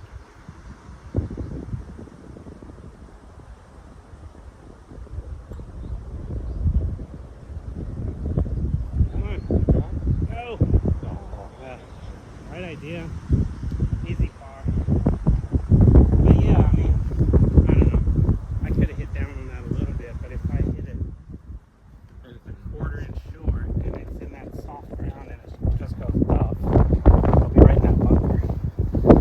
So, I mean, I know, but the problem is it's not like it can be categorized as steep, but what it really is a steep attack, but a shallow exit. So, what are you actually saying? Is it really that steep? Like, if TrackMan is measuring the attack angle, but what about your exit path? Like, is it really? It's not steep and steep. Like, you're not going down into the ground and then continuing into the ground. You're exiting more shallow. So that takes, to me, a lot more precision for the average golfer to figure out how to hit the back of the ball like that. So I've been, I've played enough tour events. Like the Waste Management Phoenix Open, for example, I could not chip. Oh, right. Right? Just like Tiger, I was struggling. Yeah, Tiger up there. But what got me through that was actually figuring out how to hit a very, very shallow hooky chip. So very grabby Bermuda. There's a train. So like instead of hitting steep like Tiger was doing and duffing chip after chip, I shut the face, played a shallow hook shot. And that got me through 2 waste managements, not looking like an idiot. Playing in like out in the wild, like when it was really rowdy. Yeah. Did you get boost? What did you do on 16 and 17? Yeah, I played in that tournament. I played the 16th hole 4 times, right? So didn't make the cut. So I played Thursday, Friday, and then because I was a local section guy, you get a late of the 2 waves. So you tee off at 1 something on the back 9 on a Thursday, or 1 something back 9 on a Friday. So by the time you hit 16, You're at like 3 p.m. hour, and it is ridiculous. And so I played it 4 times. I got booed 3 of the 4 times. And one of the times I actually got booed twice on the same hole. I missed the green, got booed. Then I had to hit this crazy flop shot over the front right bunker, and the pin was tucked in the right side. I flopped it up and I missed the green by 1 inch.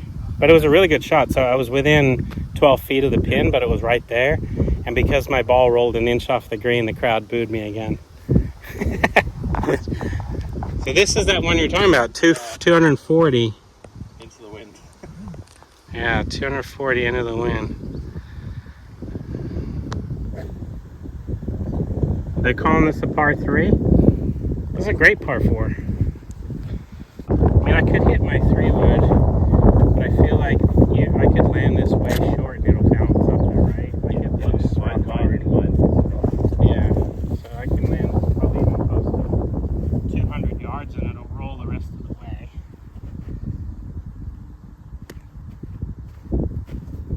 Actually, I'm gonna hit my 5-iron.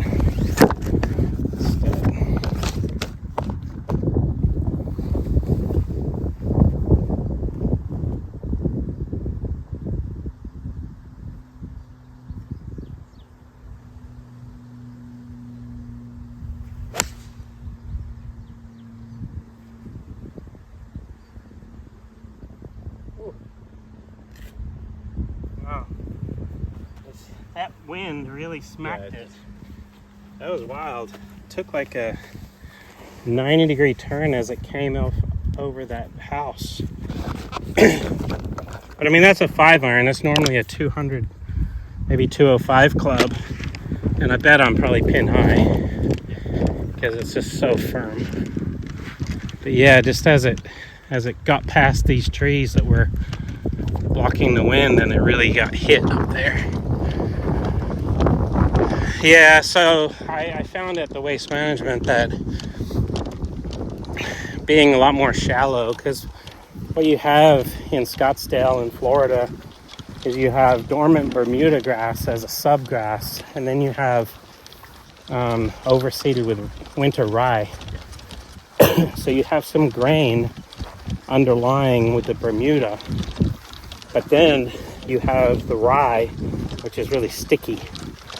It's a winter rye, so it's a juicy, lush green grass. So it looks really cool. But you get some of that laying into the grain on top of grainy Bermuda that's dormant, and you can look really silly. I mean, I can't tell you how many chips I've hit 2 feet. First time I played in Florida, I was like, what is this? Yeah. I've never played anything like it. Yeah. Yeah, like here, off of this fescue-y firm ground, yeah, you could get steep and kind of pinch it. I was actually hitting some little shots on the practice green. Started with an 8-iron bump and run. Yeah. And then I went to my 64 degree that doesn't have any bounce. And you're able to kind of pinch it pretty good. Yeah, and just clip. Clip it. And actually, that was what Rory did at the Open. He actually activated the bounce and knocked one over the green.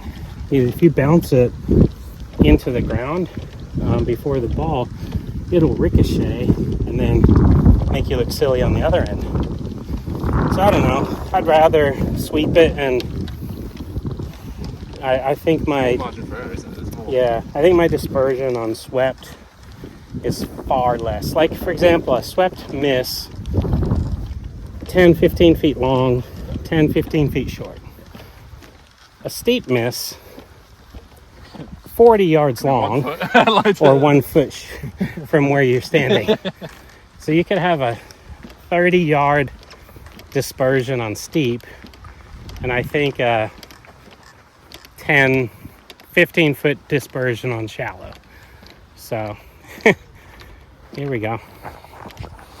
I got myself another revetted bunker. Half in, half out, looks like. Again, I'm not going to put 1 foot in, 1 foot out. I think I'm going to get in there with the 60 degree. Try to get closer and splash this out.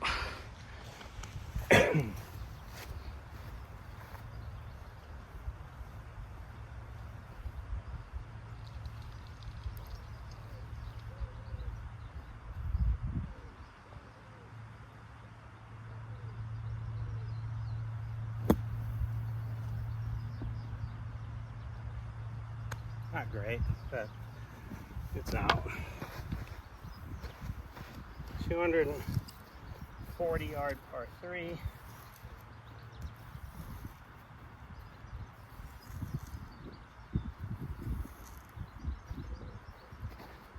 Like I said on the tee box, I think it's a good par 4.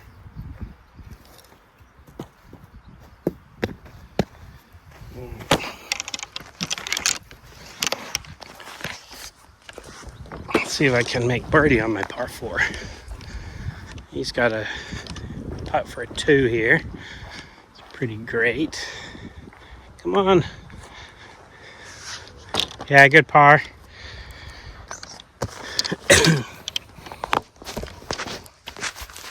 I think it's a good birdie on the short par 4. All right.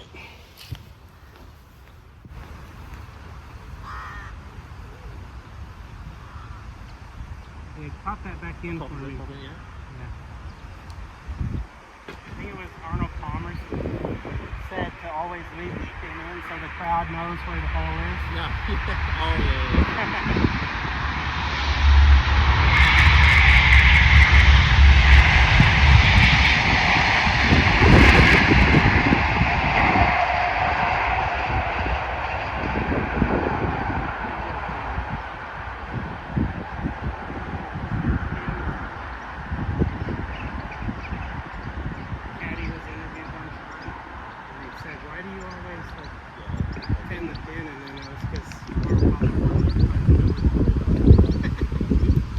TV or something like that. Yeah, that makes sense. But only he would care about that, you know? Well, yeah.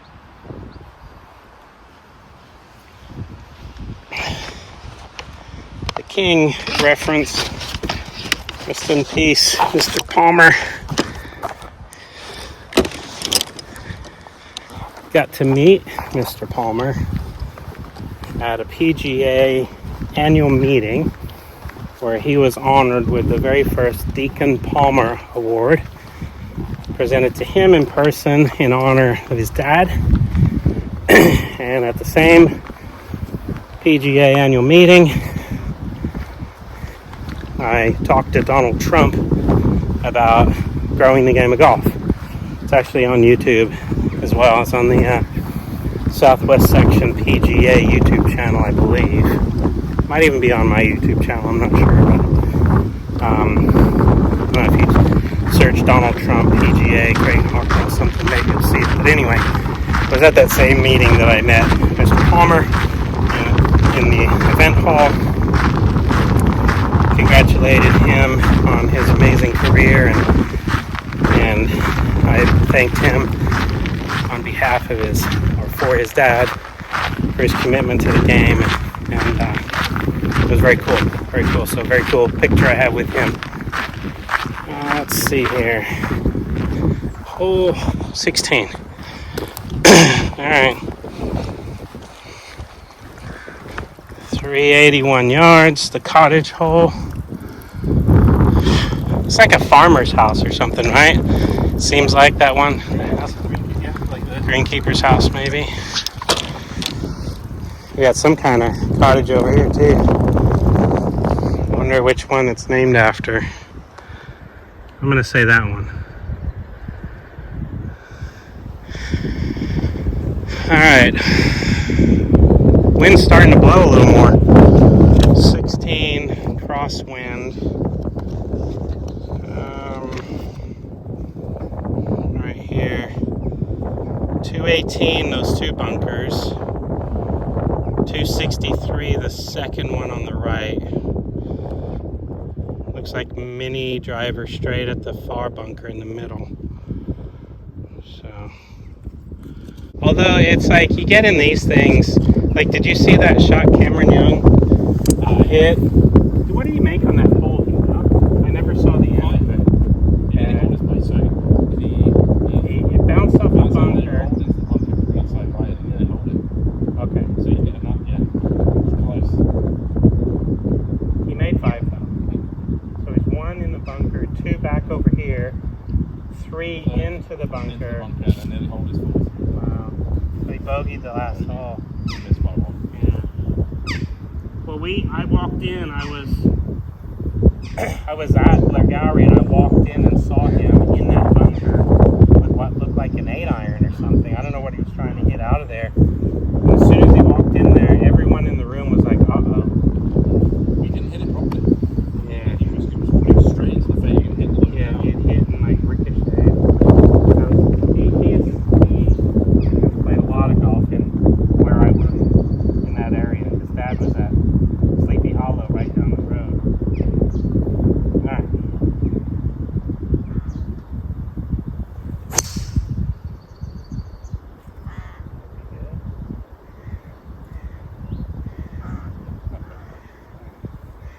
Yeah, he's such a talented player.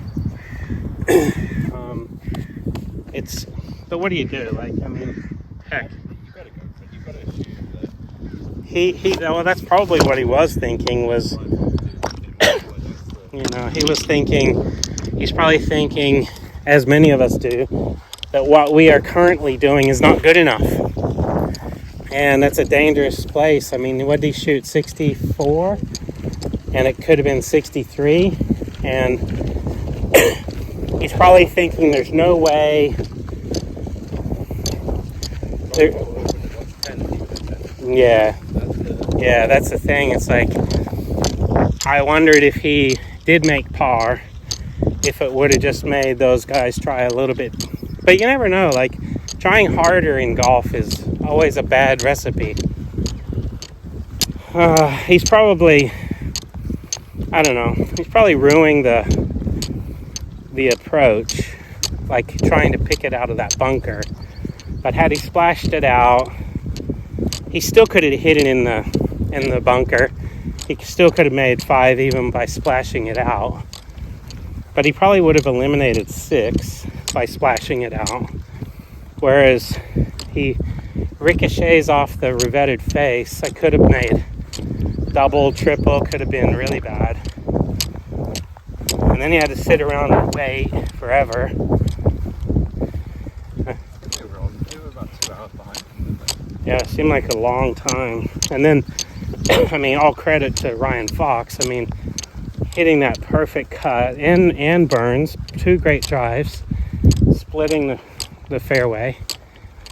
And then, I mean, Ryan Fox, gosh, he has to hit a perfect shot into that green and make the putt. And at least he could 2-putt for a playoff. But it wouldn't have been out of the question with all those nerves to mishit that approach. But that's why you're playing quickly. Yeah. That's why it suits. Well, and he had the presence of mind to do all the math correctly. You hear he hit like 8-iron from basically like 190 yards or something. It's crazy.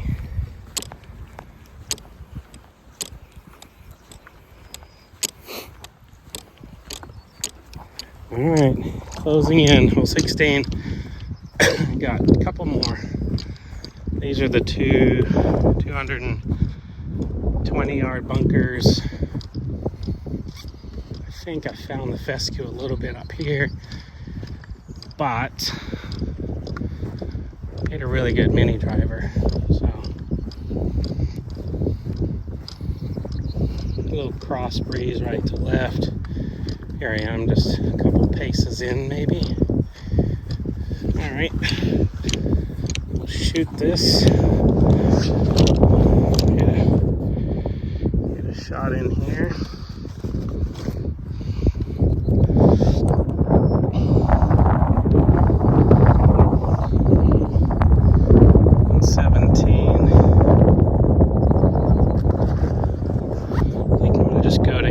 Shots now because my phone's telling me I need to save battery. 117 out of the fescue. Cross breeze. Decent lie. I'm gonna go with a little kind of cutty, punchy pitching wedge. Normally a 135 club.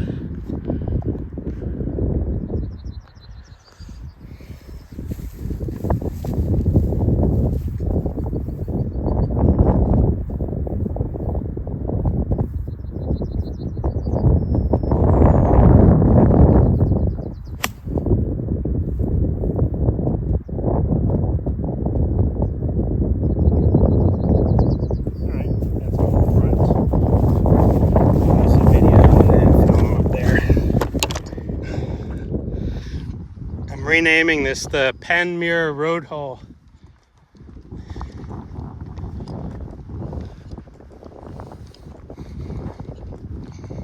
That's cool. Coming in, closing in on the 17 and 18 with the clubhouse is really cool.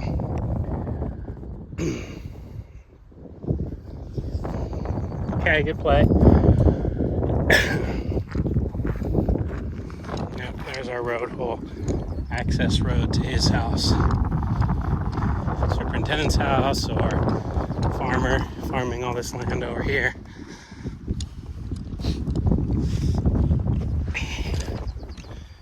Alright. Put this in. Big birdie. 2 holes to play.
Oh, almost did it. Alright, so we're at 17. Into the wind, 401. The old road. Let's see what we got here. 17. Got my book. 17. So we have a bunker on the left. 255 to reach. Crosswind. That's those 2 bunkers that are going to try to eat my golf ball. So with this wind, I got to play right of those bunkers, right where that guy's walking. Maybe just inside of him and let the wind push it a little bit. Basically right at the clubhouse. Oh, that's a great target. I'm going to go for the center of the clubhouse.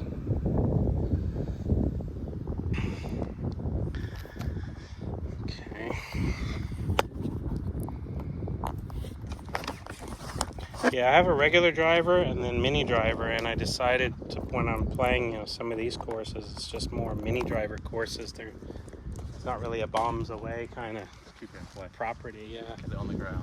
Yeah, get it on the ground. Use a par 3 tee for your mini driver. That's the other thing too, is the turf is so tight that a little par 3 nub of a tee actually sits the ball on.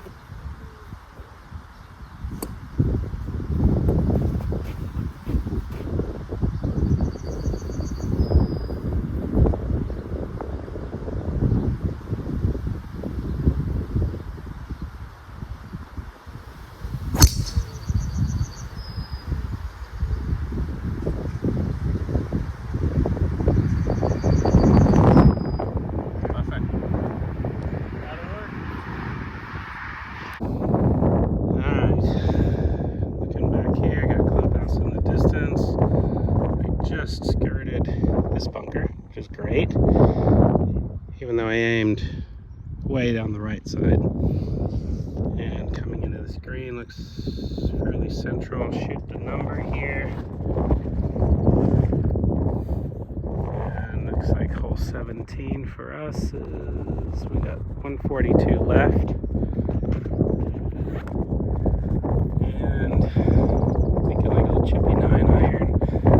Greens are receptive, wind's pushing hard right to left, so I'm going to try to hit more of a punchy 9 and kind of hold it into the wind a little.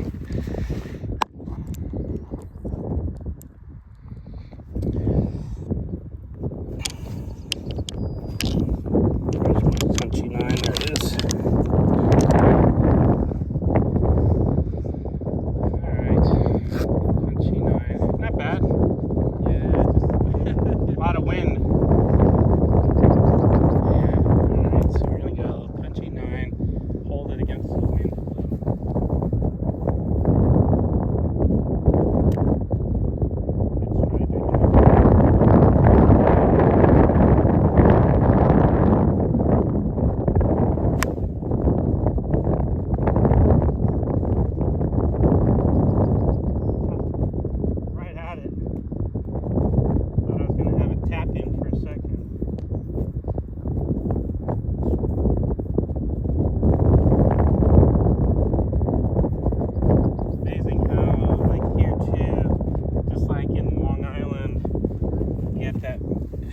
more humidity around the water, and the air is just heavier.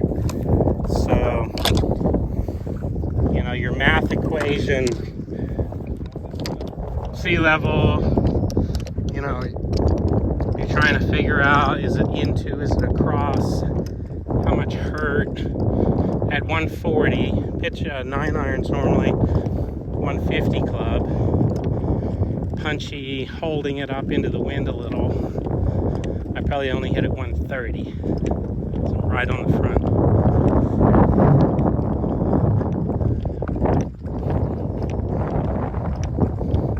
Yeah, this is kind of like, this has that like first hole at St. Andrews, smoke and burn kind of look to it.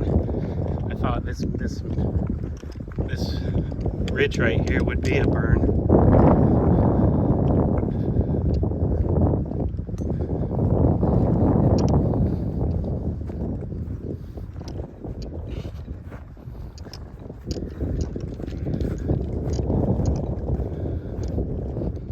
It's a cool picture right there. All right.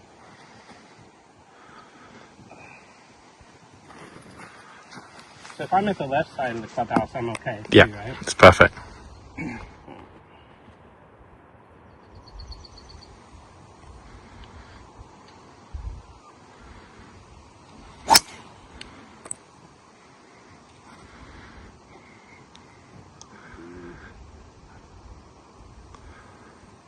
Yeah. Yeah. Yards left. I got this rock hard brown fairway again. Green over here. Right? Just a little bit frisky in that area. So I hit a little 24 degree and low into the wind and I blew the car. He bounced it up really close. Lots of wind off the frame.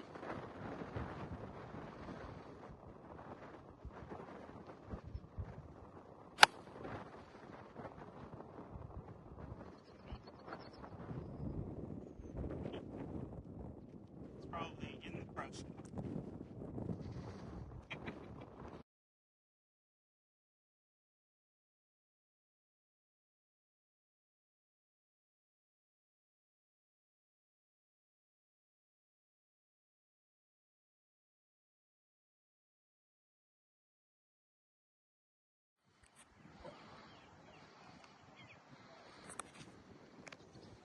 Final regretted bunker shot. Flash and run.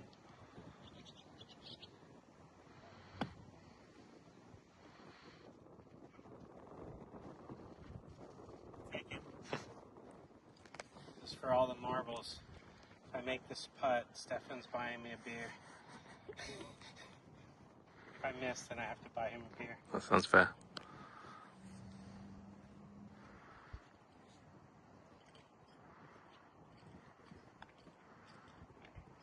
Expensive. Thank you so much.